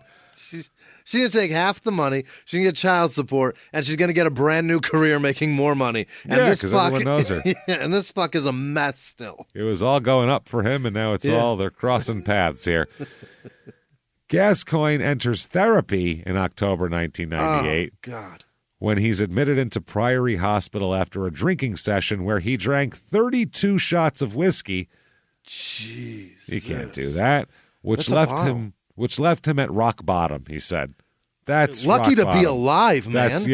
He was trying to join his friend there. God. And his manager, Brian Robson, signed him into the clinic while he was unconscious. Yeah. Imagine an NFL head coach literally bringing a player to a rehab and signing him in while he's unconscious. Imagine that. Just picture that in your brain. Shots. That's 32 ounces of hard liquor, of whiskey. Picture Mike Holmgren just dragging Patrick Mahomes in. And Andy Reid. When I say Mike Holmgren, mustache. They look the same. Yeah, fat guy. You know what I'm talking about. Yeah, I knew Andy Reid and said Mike Holmgren, knowing it's not Mike Holmgren. So fucking Andy Reid dragging Mahomes there and just leaving him signed in a thing going, he's just too drunk. I can't do it. Rather than doing that with his son, which was what he should have done, and he would have saved somebody's fucking life. He would never. Yeah. He doesn't do that. See, in America, we mind our own business. This guy, no. So, wow. He was released at his own insistence 2 weeks into the suggested minimum stay of 28 days. Mm-hmm. So he went from unconscious to I'm fine here. He's got problems here. As one coach said, I love that boy. He was a genius and an artist, but he made me tear my hair out. The pity we saw, the beauty that he was capable of only so rarely. He destroyed that beauty. Yeah, that's the thing about very talented people. They oftentimes are very tortured souls. And oftentimes that talent means more to you than it does to them. To them, yeah. That's the other thing. It's easy for them. People don't get. Yeah, they don't give a shit about it. So October 18th, 1998, they said, this is from The Observer. So there's an article here talking about another player who is an alcoholic and has all these problems here. This is Mueller. That's his name. Yeah. I guess Brian Mueller, maybe. Is that possible? Is that a name here? Is that a guy? Is that a guy? I don't think I got his first name here, but Mueller, he says that Gascoigne helped get him into rehab. Oh, that's nice. Around this time. Yeah, he said that he found the best clinic and got me in. I was there for 4 weeks. They dried me out. This guy had actually worked for, apparently. Okay. And he said, and I wanted to stop drinking. That's something Paul must learn. You've got to want to be cured, and you've got to discipline yourself. It's not easy, but I had the help of my wife and hospital. So he said that Gascoigne, though, has no one at this point. Yeah, his wife left. His kids are gone. Nobody gives a shit. Yeah, they said they don't think he has like big reserves of self-discipline that's going to help him do this here. One person, Mueller here, said maybe Paul's friends in the game could ensure there's a job in football waiting for him when he gets out of the clinic, and maybe he and his ex-wife could get together again. Well, I mean, that's a lot of maybes. Yeah. But maybe it's a good point. There's got to be a reason to. He has no reason to at this point. Why try if at the end of this his life is still fucked? I would say the wife ship has sailed at this point. That's done. That's probably off. But maybe a football job, that could be something if he's sober. He said that avoid the temptation of having just a small one. At first, I refused to attend any parties or celebrations we had for winning anything. I just stayed at home. The wife warned me that if I ever started drinking again, she would throw me out. Okay. So they said that, but Gascoigne doesn't have that, basically. Right. Who knows here? So October 22nd, 98 here, they're talking about how he just figured out that he's an alcoholic at this point. Right. Paul here. So he said he's an alcoholic here, and that's the way it is. A friend of his said alcoholism is an illness of denial. Everyone around you knows it. It's only you that thinks you don't have a problem. You always think someone else is worse than you, so that means you must be fine. Yeah, comparing, and that makes sense. The problem for Gazza is that he's a binge drinker. He could leave it alone for weeks, and he'd turn around and say, look, I haven't had a drink for 3 or 4 weeks, so I can't have a problem. Then he'd go out and totally lose it. Yikes. That's what he does, too. Yeah. He'll quit for a while, then he'll go out and have 32 shots, and then, he can't do that. So they said, a lot. You can even, this one guy talks about how he drank for almost 40 years, and for 30 of those years, he didn't have any problem with it. It was a casual thing, but then it became fucking 7 nights a week. There at the end, it's tough. Yeah, so not usually the middle part. It's usually the end part. Yeah. This guy says, I didn't even know what an alcoholic was. To me, it was a down-and-out one on the street or something like that. I held down a steady job, washed and shaved and dressed every day, but but I was also drinking as soon as I opened my eyes in the morning. There you go. Now you get it. Wow. I'd have one for the shakes before I got up. What? At 3 a.m., I get up and have a drink and go back to sleep. Wow. And pretty soon it was taking me a bottle of vodka just so I could function. But I wasn't an alcoholic, thank you very much. It wasn't until my first visit to an Alcoholics Anonymous meeting that I realized I was. Mm-hmm. So he says a lot of his story kind of mirrors Gascoigne's story, and he says if you come from a drinking culture, then excessive drinking isn't frowned upon. I came from a background where 8 or 10 pints and a few scotches was an evening's drinking, and that was okay. My God, man. Yeah, it's like fucking Pennsylvania or something, or Wisconsin or Western New York, so somewhere in those cold places. In that farming community where, blue collar. That's how you deal with the pain of the goddamn day.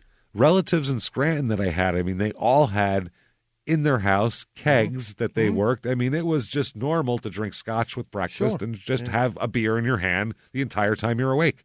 Yeah. That was just how you operated and lived. Yeah. So, my uncle would fall asleep on a creepy crawler underneath his fucking muscle car. It's not falling asleep. It's just passing out. It's just succumbing to the booze. That's all it is. It's just melting away from life. Behind the closed doors of government offices and military compounds, there are hidden stories and buried secrets from the darkest corners of history. From covert experiments pushing the boundaries of science to operations so secretive they were barely whispered about. Each week on Redacted, Declassified Mysteries, we pull back the curtain on these hidden histories. 100% true and verifiable stories that expose the shadowy underbelly of power. Consider Operation Paperclip, where former Nazi scientists were brought to America after World War II, not as prisoners, but as assets to advance U.S. intelligence during the Cold War. These aren't just old conspiracy theories. They're thoroughly investigated accounts that reveal the uncomfortable truths still shaping our world today. The stories are real. The secrets are shocking. Follow Redacted, Declassified Mysteries on the Wondery app or wherever you get your podcasts. You can listen to Redacted early and ad-free right now on Wondery Plus. He says, the more I drank, the less able I was to cope with life. They said the less I coped, the more I wanted to drink so that I could run away from life. I'd start drinking at 6 o'clock in the morning. Yeah. Yeah. So he believes that Gascoigne has taken the most important step on the long road to recovery by admitting his problem, accepting that alcoholism is something that a lot of people have, and you got to fucking deal with it, basically. Mm-hmm. So that's what he's got to do. So is he going to do that? Let's find out. October 27th, 1998, all cleaned up. Oh, boy. He's good now, Jimmy. Yeah. Everybody out there. It says Gascoigne swallows life of sobriety is the newspaper headline. Not bad. He emerged from 16 days of soul searching yesterday and pledged to quit boozing and save his football career. Little more than a fortnight after entering a drying out clinic, which is still less time than he's supposed to be in there. Right. He trained with half the time. Came out halfway out and was like, I'm good now. And everyone said, oh, wow, good for you. He'll get back on the pitch. He trained with his Middlesbrough colleagues and then, looking lean and fit, insisted he would never again touch a drop of alcohol. Sure. What do you think, everybody? How do you think this story's going to end? And that's the end. Everything was great from there. Thanks a lot for listening, everybody. Never mind three parts. So he said he was unwilling to reveal the details of treatment he received during the past 2 weeks. He said the last year has been torment. And she's gone through a divorce and his close friend dying and everything. He said it wasn't just drinking. It was everything. Yeah, he said it was depression and stress. When I got back from the Ireland trip, the papers were full of me, and I kept thinking, why? I just thought it was in my best interest to get away, not just from the club and training, but to the hospital where I could sort everything out. Trying to sort out how to deal with outside life, really. Oof. Yeah, he said that he organized a couple of five-a-side football matches while at the hospital to retain his fitness. What is that? He got some pickup soccer games together at the hospital between the patients, five on fives. Okay. So he said it hasn't been that difficult. I've had the support from everybody. Okay. Yeah, he said he wouldn't blame his friends at all. He said none of that shit. This is all my fault. I fucked up. Yeah. And they said, was it hard to ask for help? And he said, not really. He said, had the hospital asked him to admit he was an alcoholic? And he said, I'm not going into that. Okay. They said, but will you stop drinking? And he said, if you say so, yeah, I will do. Yeah. As a kind of a joke, I guess. A little pissy. So a lot of questions they kept asking him. They kept asking him, so you're not going to drink again? Yeah, that's what I said. Okay. So it was just a back and forth here. He said he's a changed man, though. Yeah. Changed man. It's all good now. He said it's up to me to get back on the park and keep off the drink and cope with things outside of football. Yeah, it's true.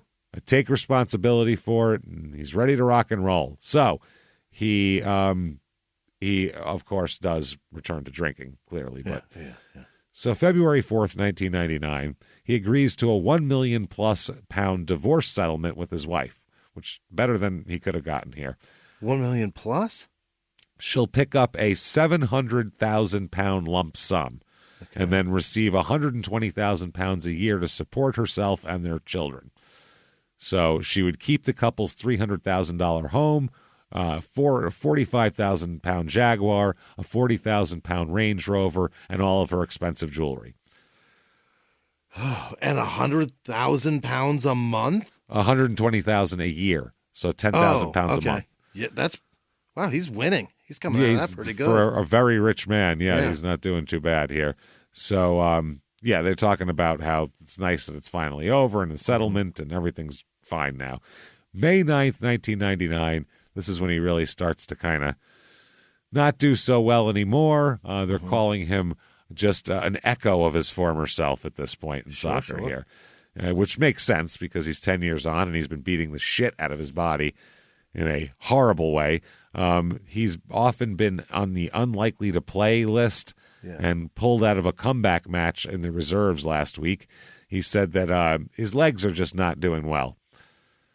They said that the training ground, the trainers are perplexed at his inability to shake off even the simplest leg strain.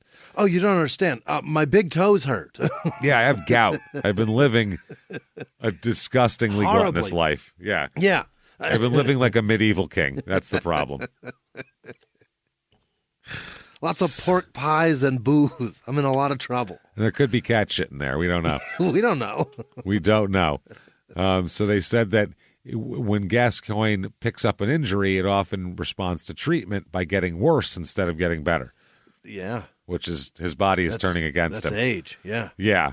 They said that they're talking about that maybe he is drinking again, too, and that's not helping. And they said he's been turning up like at practice and all that sort of shit. And they say he'll go to treatment and do all that, but his legs are still swollen all the time. And Jesus. They don't know what to do with him, basically. They said tons of minor injuries that get worse over time. Just these little nagging injuries. Like, he's 31, but he has the body of a 50-year-old. Yeah.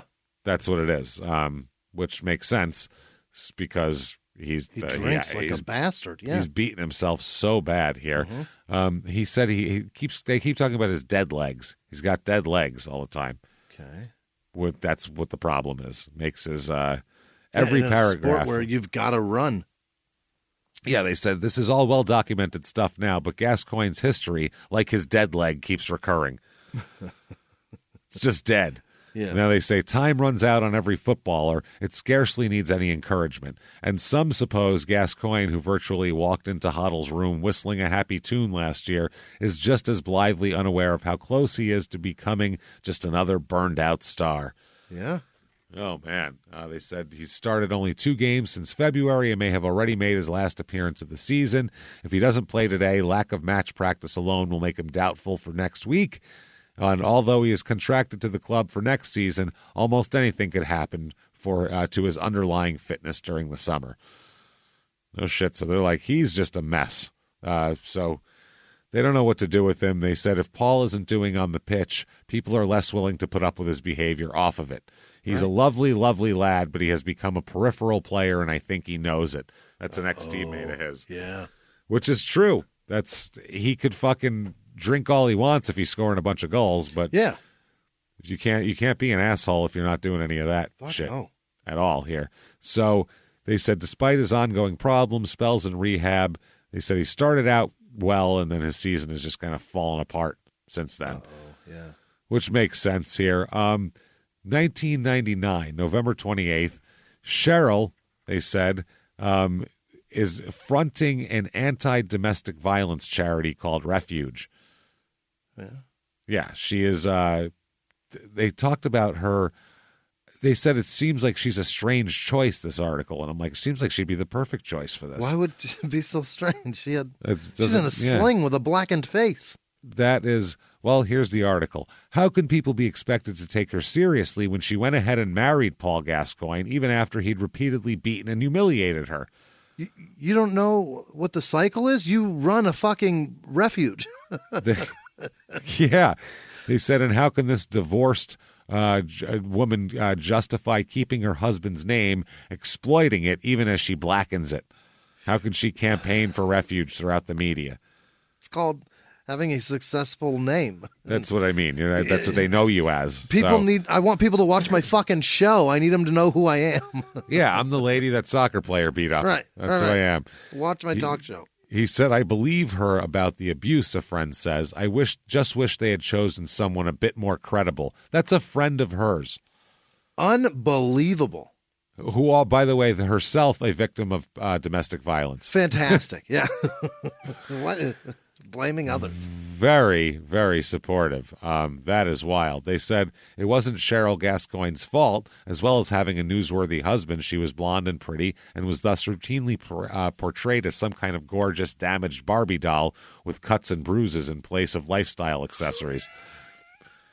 What? That is an amazing paragraph. Portrayed as some... The Barbie black eye.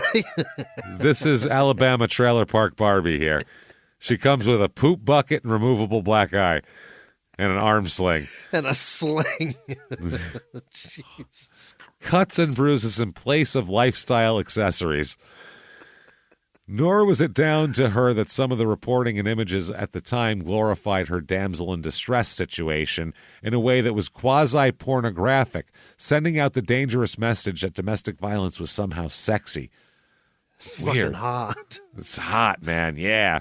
However, at last week's refuge campaign, as it gathered momentum, Paul Gascoigne's gagging order poured gasoline onto the fire. The black and white ribbons started appearing on the lapels of everyone from Sherry Blair to Glenda Jackson. Still, the uneasy feeling persisted. Cheryl Gascoigne had generated vast, sorely needed publicity for the refuge campaign, but at what price? What? Once the television cameras clicked off and the newspaper reports became chip paper, could Refuge claim all seriousness that Cheryl Gascoigne had properly represented their client base of openly and quietly desperate ordinary women from all manner of backgrounds? I think her job is to get attention so people donate money there. Right. Period. It has nothing to do with the people. She's not a counselor or anything like that. She's not fixing anything. So Martin Bashir put these prejudices to the test in his interview with Cheryl Gascoigne on the program, obviously mindful that many people in the county would be skeptical. Sorry, couldn't read that for a second. He kept asking Ms. Gascoigne why she had gone ahead and married a man that she knew to be violent. Did you marry him for money? He said finally. And even as Cheryl Gascoigne stammered and protested, I bridled at the tackiness and downright irrelevance of the question. It doesn't matter the reason. Isn't that what Martin Bashir is known for, being a dickhead? Being a complete asshole, yeah. He even allowing that Bashir was probably playing devil's advocate, this line of inquiry seemed to imply that Cheryl Gascoigne had to prove that she wasn't a gold digger before she could hope for any sympathy. So they're just talking about this long... They go on to talk about these long fucking things about how all of these different people just kind of swept it under the rug and nobody cared about anything here. It was a lot of mind your own business. That's not my business. They said only with domestic violence and that other crime against women, rape, is it ever implied that the victim should be in the dock alongside the accused. Did she drive him to it? Why didn't she leave? All of this, despite the fact statistics show that two women a week are being killed by their partners or ex-partners, frequently in front of their children. So yeah, the domestic violence, as we've gone over on this show, is a fucking problem, obviously. So, man, he's fucked after that. They said his on the field, he's not the same guy anymore at all. He's a mess here. He's getting suspended for elbowing people on the field, doing all sorts of shit. Oh, he's frustrated because he's old frustrated. And can't compete anymore. Can't catch up to somebody and elbow them. That's what you do. You foul a guy. You beat Draymond Green and hold on to their leg because you don't have they're better than you. That everybody does. Yeah. So, and you're not even enough of a fucking man to punch them in the face or elbow them. You backhand them with your forearm like a weirdo. God damn it. Yeah. If I had a time machine, one of the things I'd love to do is take him to a game in 1992 and watch Charles Oakley beat the living shit out of him and throw him into the third row. Because he wouldn't last a quarter in a game back then. They would Bill murder Laimbeer him. Pummel him. I don't know if Bill Laimbeer could pummel him. I think Draymond would kick his ass. But Charles Oakley would fuck my man up. I think Bill Laimbeer would give him the business. I don't know. I think Bill Laimbeer was a cheap shot guy a lot of the times. So? That was his thing. Yeah, Charles Oakley was straightforward though. He was a tough son. Charles Oakley is the guy that Suge Knight went the other way when he heard he was mad at him. Remember that? You ever hear? And that's all these Suge Knight stories we've ever heard. The only guy him going, I don't want any part of that guy, is Charles Oakley. I was happy. I'm nominating Oakley when Oakley got rid of his hair. That was when it became serious. Do you know what I mean? Like he was he was tough, but that flat top didn't make him look as menacing as him with like close cropped hair or bald head. Either one of those, or the little dready. Little yeah, that's a little twist. That one's real scary. When he was older, that was I'm gonna fuck you up, Charles. Yeah, yeah. that's earned respect guy. Like that and a pea coat. Like don't fuck with that man. He was like the scariest guy in the league. Everybody said like you didn't fuck with Charles Oakley. Close cropped or bald Charles Oakley is the scariest Charles Oakley. Oh, bald Charles Oakley looks very scary. Very scary. That's a bad man. Every shot looks like a mug shot because he looks angry and he's bald. He just looks very angry. Smile. No smiling when he's bald. He's like, I cut all my hair off and I'm pissed about it. I could grow it just fine, but look at it. So he signs with Everton after this, managed by another former Rangers guy here. And he joined on a free transfer in July of 2000. So he went to cost millions of dollars for him to transfer, and now it's free. So he started the season well in 2001, despite not playing all the time because he had leg problems, but he had a lot of little injuries and ongoing depression. Took him out of the whole thing by the middle of the season. He was kind of out of it here.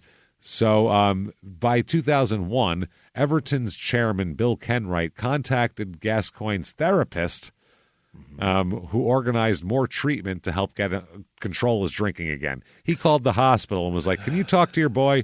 Because he's fucked up again. Here's the problem, though. He's got less legs in the front row at a fucking cruise ship comedy fest. Yeah, that's an inside joke, everybody. He does. He's got no legs. He can't run. This is getting the alcohol out of him doesn't matter. He can't run down the field. He's in his 30s, and he's beating his body up to the point where it doesn't matter anymore. It's a mess. So as part of the treatment, he is sent to the United States. Can't just take off. Where is he sent? We fix him? Where? Cottonwood, Arizona. There's nothing AA clinic there? I was going to say, there is nothing there to be distracted. You're not going to take off and go like tie one on in town. Yeah. There's nothing to do. Yeah. He was not diagnosed. even a strip club there. Nothing. That's what I mean. Nothing. Diagnosed with bipolar disorder at that point too. Oh, is there a health clinic there that can fix that? Apparently, or not. I don't know, fix it, but diagnose it. Yeah. He stayed at the clinic in 2003 after he suffered low points working in China, and again in 2004 after he retires. So this is the spot he keeps coming back to. After his initial stint there in Arizona, he was fit enough to play for the 2001 and 2 season, where he plays. Doesn't do amazingly, but he plays here. He then suffers a hernia, which keeps him out for 3 months. Oh no. He can't win with these fucking injuries, so that's the problem. Then 2001, 2002, I guess he goes to Burnley, or they tried to get him at Burnley, which I didn't even know that was a team except for the In-Betweeners movie. Burnley, when they're on the bus from the airport to the shitty hotel, right? And they're like, all right, let's just get some sleep, and they go get some sleep, and like 10 guys in the back just sing, "We love you, Burnley, we do. We love you, Burnley, we do. Ah, Burnley, we love you. Ah, Burnley." Soccer hooligans in the back for like of the bus. 300 miles. They were just chanting that over and over again. My God. That's what he said. If someone asks if I'm a football fan, I'll say, yes, I like football, except Burnley. They can fuck off. So it's like anybody but Burnley. So he made only his only 6 first division appearances for Burnley, and I guess they missed the playoffs that year. He was called, by the way, he was inducted into the National Football Museum here, and he was called the most naturally gifted English midfielder of his generation. And he threw it away. Fellow England midfielder Paul Ince said that Gascoigne was the best player I've ever played with. He had everything. He was amazing. And he just threw it all away. He 2002 in the summer, he went on trial, not in a legal way, but for a soccer team, DC United. He's going for major MLS, over here. But he didn't sign the contract. He didn't like it. Okay. So apparently he had another trial with another club, and that didn't work out. 2003, he goes to China League One for Gansu Tianma. Yeah. He is both playing and coaching because he seems like a dependable sort to fucking coach. This guy'd be shit-faced and not filling out the lineup, I feel like. So he scored in his first match in China and then in total scored 2 goals in 4 league games. But his mental state meant that he had to return to the U.S. again for treatment. Because if you're depressed and trying not to be an alcoholic and going somewhere like China where you don't know shit about shit, right? That's not going to help. Along with all of it. It's very confusing. Well, guess I'll go get a drink now. I mean, that's that. He never returned to the club despite the club ordering him to come back. Oh. He said, I'm not coming back. I'm staying in rehab. No, come here. They said, no, come here. Yeah, it's China. They were like, fuck rehab. Get over here. So he was offered an opportunity in 2003 to train with the Wolverhampton Wanderers. However, a month later, they rejected the option on him on his contract. So, July 6, 2004, Cheryl Gascoigne has accused Paul of refusing to admit the truth about his violent behavior. She claims that he used his autobiography to depict himself as a sympathetic figure who regrets his past. He kind of did. Okay. They're coming up. There's going to be, actually through this, I think it was back through here. I don't know why we skipped it, but there was a rape accusation against him. And he said he told Cheryl about it and Cheryl supported him and believed him. While they were married?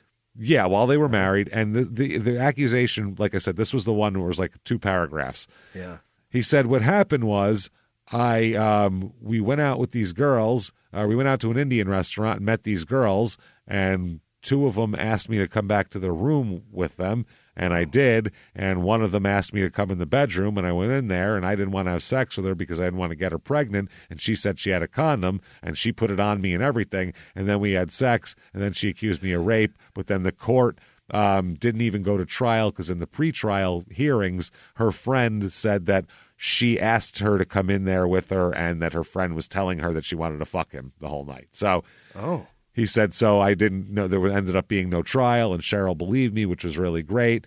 And he said, that happened to me like 9 times. And that was it. That's all he did. Then he moved on to another subject. I just told you, I left out like a sentence or 2, but that's pretty much everything he said on the entire. That's a wild story that anybody would be like, wow, I can't believe that ever happened. Oh, no. It happened 9 times. 9 times. Some shit like that. One time like, sounds fuck? like a crazy fucking experience. 9 times? 9 times sounds like a lot. She had the condom at 9 times. 9 times. And he just right over it. Went on to the next thing. Glossed it and went on. Wow. So that's the way he did it, though. He made everything in his book sound like, oh, well, that's what happens. No big deal. Moving on. These are crazy things that just happen all the time. It sounds like he doesn't have any agency over what he does. Like, the book is written, I did this and I did that, but it sounds like it's being written about another person. Like, there's no, can't believe I did that. It's always like, well, but what else are you going to do? He's writing it like he observed it, not was a part of it. Yeah. It's fucking weird. So Cheryl says, I'm tired of hearing about what a great guy and father Paul is. The Paul we know is different from the Paul the public knows. He and I know he hasn't told the whole story. He's benefiting from a catalog of half-truths. Wow. She said he's playing down the violence and all of that, and it is, too. In the book, he doesn't really talk about that shit. Hardly at all. Yeah, he just says, and then that happened 9 more times. 9 more times, yeah. She says that the violence began shortly after they moved to Rome in 92. She said, quote, the controlling crept up on me without me realizing, then the violence started. First the tantrums, he would throw chairs and bottles across the room. Then in Florida, he decided, I think he did a when in Rome thing. When in Rome, yeah. When in Tampa, you do this. You give your girlfriend a Tampa black eye. They call it Tampa eyeshadow. That's what that's called. When in Daytona. Yeah, when in Daytona. Tampa eyeshadow is a black eye on a girlfriend, I feel like. So they said that he dragged her along a hotel corridor by her hair after he accused her of fancying Five Bellies. You want to fuck my fat friend. So fat I'd say he has 5 bellies. Because she picked up his, and I don't know what this is, and let's try to figure it out. He accused her of this because she had picked up 5 bellies bum bag. What's a bum bag? Is that what's an ass bag? Is that like a fanny pack?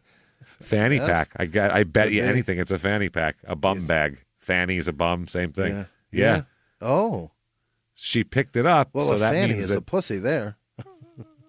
Well, but we call it a fanny pack because it's on your ass, and a fanny is an ass here. So they can't call it a fanny pack there because that would be an ass, so they got to call it a bum bag. Which I guess that's true. Do we call it that because it goes on the back? I thought it went on the front, which would be your fanny. I think it goes, I don't know where the fuck a fanny pack's supposed to go. Right in the fucking trash. Around your waist, yeah. Around your stupid waist when you're 75 years old and shit falls out of your pockets. I have no idea. So she says that the Glen Eagles attack, the one where she was all beaten up and bruised and had the newspaper pictures, that wasn't even close to being the worst one she got. Really? She said, quote, just before his sister's wedding in the early 90s, Paul gave me a beating that went on for hours. She said he only stopped because he felt my blood on his hand. Oh. He left me in a heap. She said she was physically unable to go to the wedding. Whose wedding? The sister's wedding. Yeah? That's why they were there. Wow. Throughout his book here, he says that hitting his wife was his biggest regret, and he said it only happened once or twice before Glen Eagles. And she says, no. She says, quote, it has always been like that. Abuse one day, then he can't live without me the next. He never physically assaulted me after Glen Eagles because I never put myself in that situation. He has threatened me, and he has been mean and nasty. I'm still scared of him. She does, though. She said that he actually has he does take responsibility for his kids and stuff like that. But she says his abusive behavior reemerged, and she hasn't had any contact with him since September. She said, I never stopped Paul from seeing any of the children, but he just can't drift in and out of their lives. Mm. So 2004-05, he signed by Boston United as a player coach by League Two side Boston United, and upon signing spoke of his coaching aspirations, saying, quote, I can become a great coach and a great manager. Okay. After being at the club for 11 days, he left, partly as a result of the club refusing to let him participate in the reality television show, I'm a Celebrity, Get Me Out of Here. Yeah. Didn't want to, they wouldn't let him do that. So he left and took off, and he's gone now. So he's a celebrity. Get me out of here. And we will talk about this in part 3 because there is a lot of arrests and a lot of police activity coming in part 3. It's all set up. Yes. Yeah. I'm a celebrity. Get me out of here. All you had to say was, I'm a celebrity. Get me out of here. And you get to be off the show. And there was people who were questionable celebrities on that one. It was iffies. They're like, listen, you should have a job by now. We haven't seen you do anything in show business in 10 years. I used to kind of be a celebrity a while ago. Get me out of here. That's what they should be saying. I was on Road Rules. Get me out of here is what it should be called. That's what it mostly was. Yeah.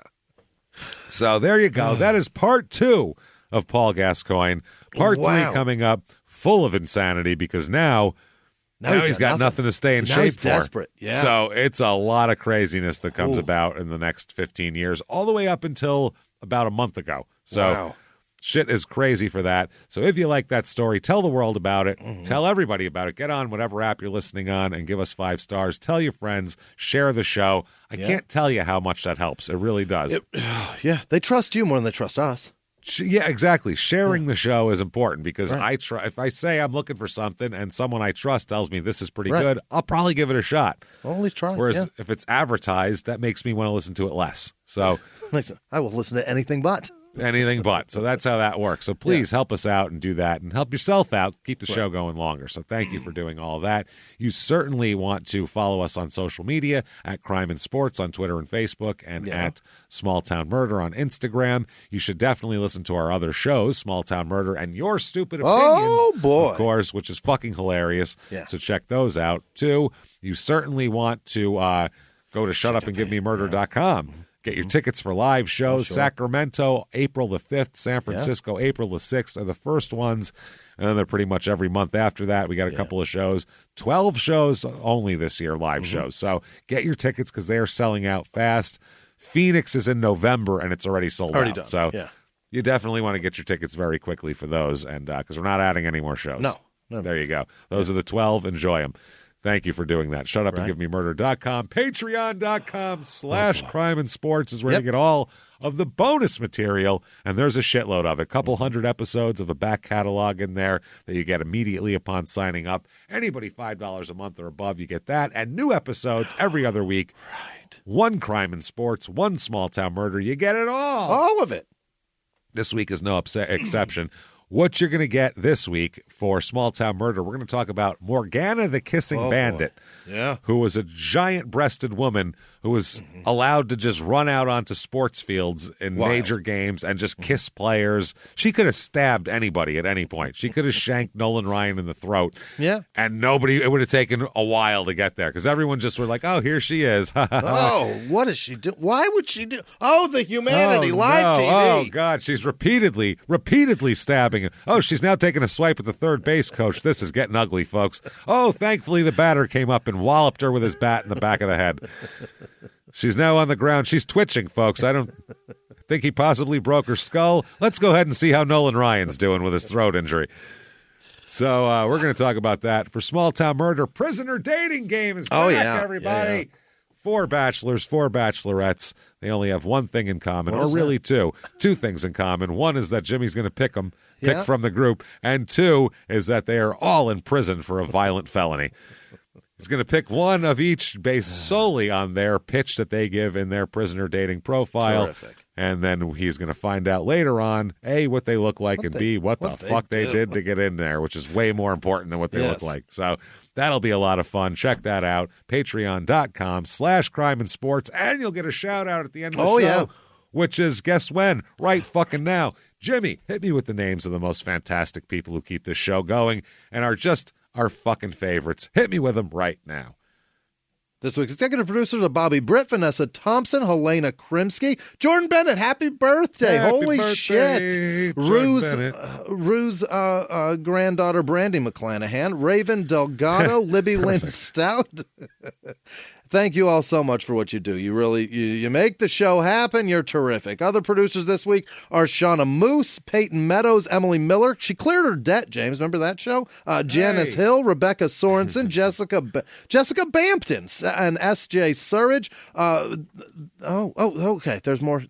There's a lot more. God damn it. Caleb Lustig, Ashley McKenzie, H. Carver, Coach Wyatt, Barbara Jordan, Thomas Booth, TD, Sierra Lick, I think so. Khalid Duck. Just Sierra, C-I, it's a Y. See how that's... No, not Sierra. Rejected Sierra Mist soda names. Lick. Sierra Lick, no. That's what you feed the horses. That's how you get the Sierra Mist into your horse. It's with a lick. Kaleida, John Colomer, Kayla Kaylee Howe, Katie Faulkner, Jenna Harthy, Ignacio, Joaquin, Frank Piesco, Brittany Keel, Courtney Poos, I think. It might be plus. Might be Puzz. Which is better? I don't know. Courtney Poos is like a beginning of a sentence. Shit. Courtney poos in the middle of the street. Like you could say that. Is it Poos or Puss? Or if it's Courtney Puss, it's more like, that's almost like a nickname. Courtney Puss. Nice to see you. Michael with no last name, Anna Bakai, I think, Alicia Graves, Scott Miller, Jaden Pattison, Nicole Metelsky, Don Russell, Nicole Jemison, Alessandra Stellino, Jill Arbuckle, Rudy Muncie, Amanda Guillen, Renee with no last name, Kelsey Calvert, Carter Garcia, Kelly Joe, Carol Passman, Daryl Turner, Sarah with no last name, Aaron McMillan, Julia Schwarthoff. Well done. That's a mouthful. Dawn Wendell, Catherine Peters, Anxious Dumpling, Ashley with no last name, Tatiana Morton, Katie and Jacob Gilmore, Jordan Felkowski, Vanessa Canales, Margarita Dixon, Daniel Stockland. Oh boy, take the scenic route. That's good advice. Kylie Anthony, anybody. Sarah Forshey, Cody Schmidt, Stephanie Ramirez, Joanne with no last name, Amanda Walango, Abigail McCowan, Kelly Tape, Dara Horning, Alyssa Smolinski, Holly Stevenson, London and Matt, Titius McGoo. Whoa. Titius or Titius? Titius Magoo? That's I don't know what that means. Jizz spunk, I think that is. It's tit oh, jizz. I'm a big fan of the tits. I don't know about the goo. Brandon Waugh, Mindy with no last name, Caitlin Loudermilk, Jennifer McKean. Nope, it's just Keen. Jennifer Keen, Merritt Versteeg, Julian Deep, maybe Depay, Naomi. It's Naomi. It's Namia. That's too many vowels in one name. Oh, I lost my mind. Whipple, Nicola Keenan, Jeffrey Liu, Stephanie Horrigan, and again. Bradley. And again. and again. Bradley Davenport, Michael Humphrey, Mikkel maybe? Allie with no last name, Natalia with no last name, Susan Chong, Daniel Mitchell, Jacob Strand, Matt Mills, Jessica Copeland. The Fonzanoon. What is a Fonzanoon? Is that a thing? A Fonzanoon? I don't know what a Fonzanoon is. I don't know. Is that like it's a fontanelle? Maybe there's only one. That's why. All right. Sandra Sandor Bohm. Sarah Mao.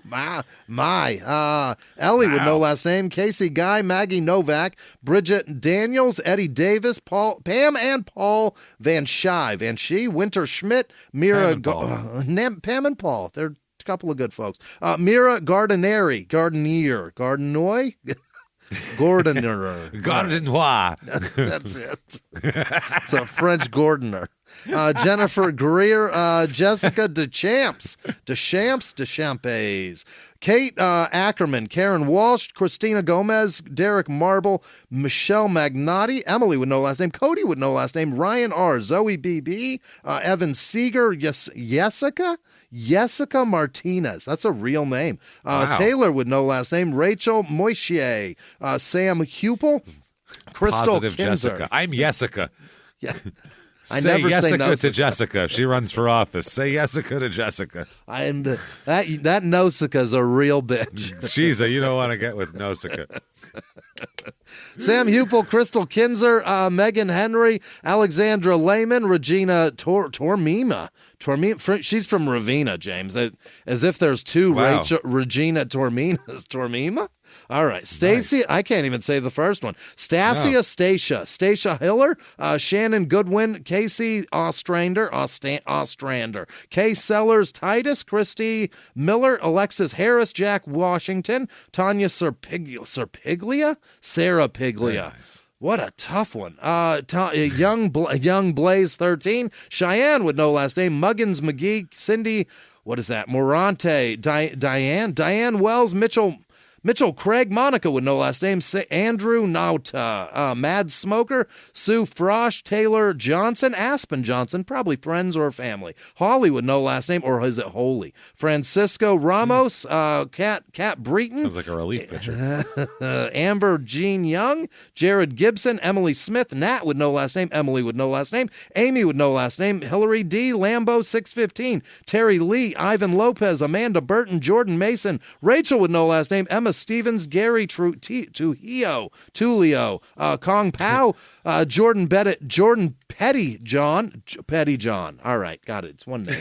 Brother Paxton, Vanessa, fine. Vanessa Smith, Kayla Davis, Jamie Wasserman, Yinny with no last name, Toby Selby, Alyssa Banker, John Kotz, Melissa with no last name, Donald with no last name, Isabel Rocco, Chelsea Ireland, Connie with no last name, Callie B, Melissa Phillips, Reese, Bevan, Brandon Weber, Andrew Van Alstein, Daniel Morgan, Ashley Elmore, Benjamin Sobel, Jamie Summers, Sarah Lilly, Tripod, Gigi, Rowan Becker, Ashley Bucciarelli, almost got it, Ashley Page, Hannah G, Don Engler, Jamie Pierce, Catherine Adams, Karina Cunningham, Melissa Nelson, Frank Frank Tassiello. All right, Frank. Erica with no last name. Daniel. Fucking name. Daniel Harry, maybe? Charlie with no last name. Corinne Stevenson. Stafford Winchester. Lori Somerville. Shal with no last name. Deli J. Smith. Tam Dog, Jordan Zirkel, maybe, Josh Cobb, Tyler Mallory, Fred Park, Aaron, she's a book nut, Sydney Davis, Stephanie Acton, Anton Acton, Ashley Ferguson, Paulina Manley Sims, Kelly Parsons, Caleb Stith, Andrea with no last name, Matt Parker, Cowboy with no last name, Brady Engelman, Kelly, no last name, Viviana Savelli, Bandage Monkey, gross, Monica Pius, good for you, Monica, you pious. All right, you Monica pious bitch. She's pious as fuck. She's wonderful. Ryan Morrison. Right, Stallion Nugget, Dina with no last name, and all of our patrons. You guys are wonderful. Thank you. Thank you so much, everybody. You wonderful, wonderful, fabulous, magnificent bastards. We cannot thank you enough for all that you do for us. You want to follow us on social media, head over to shutupandgivememurder.com. You'll find it on there. Yeah. There's links to everything. Otherwise, keep coming back. Keep joining us. Listen to Small Town Murder and Your Stupid Opinions. And, so much fun. Yeah. So much fun live from the Crime and Sports Studios. We will see you next week. Bye.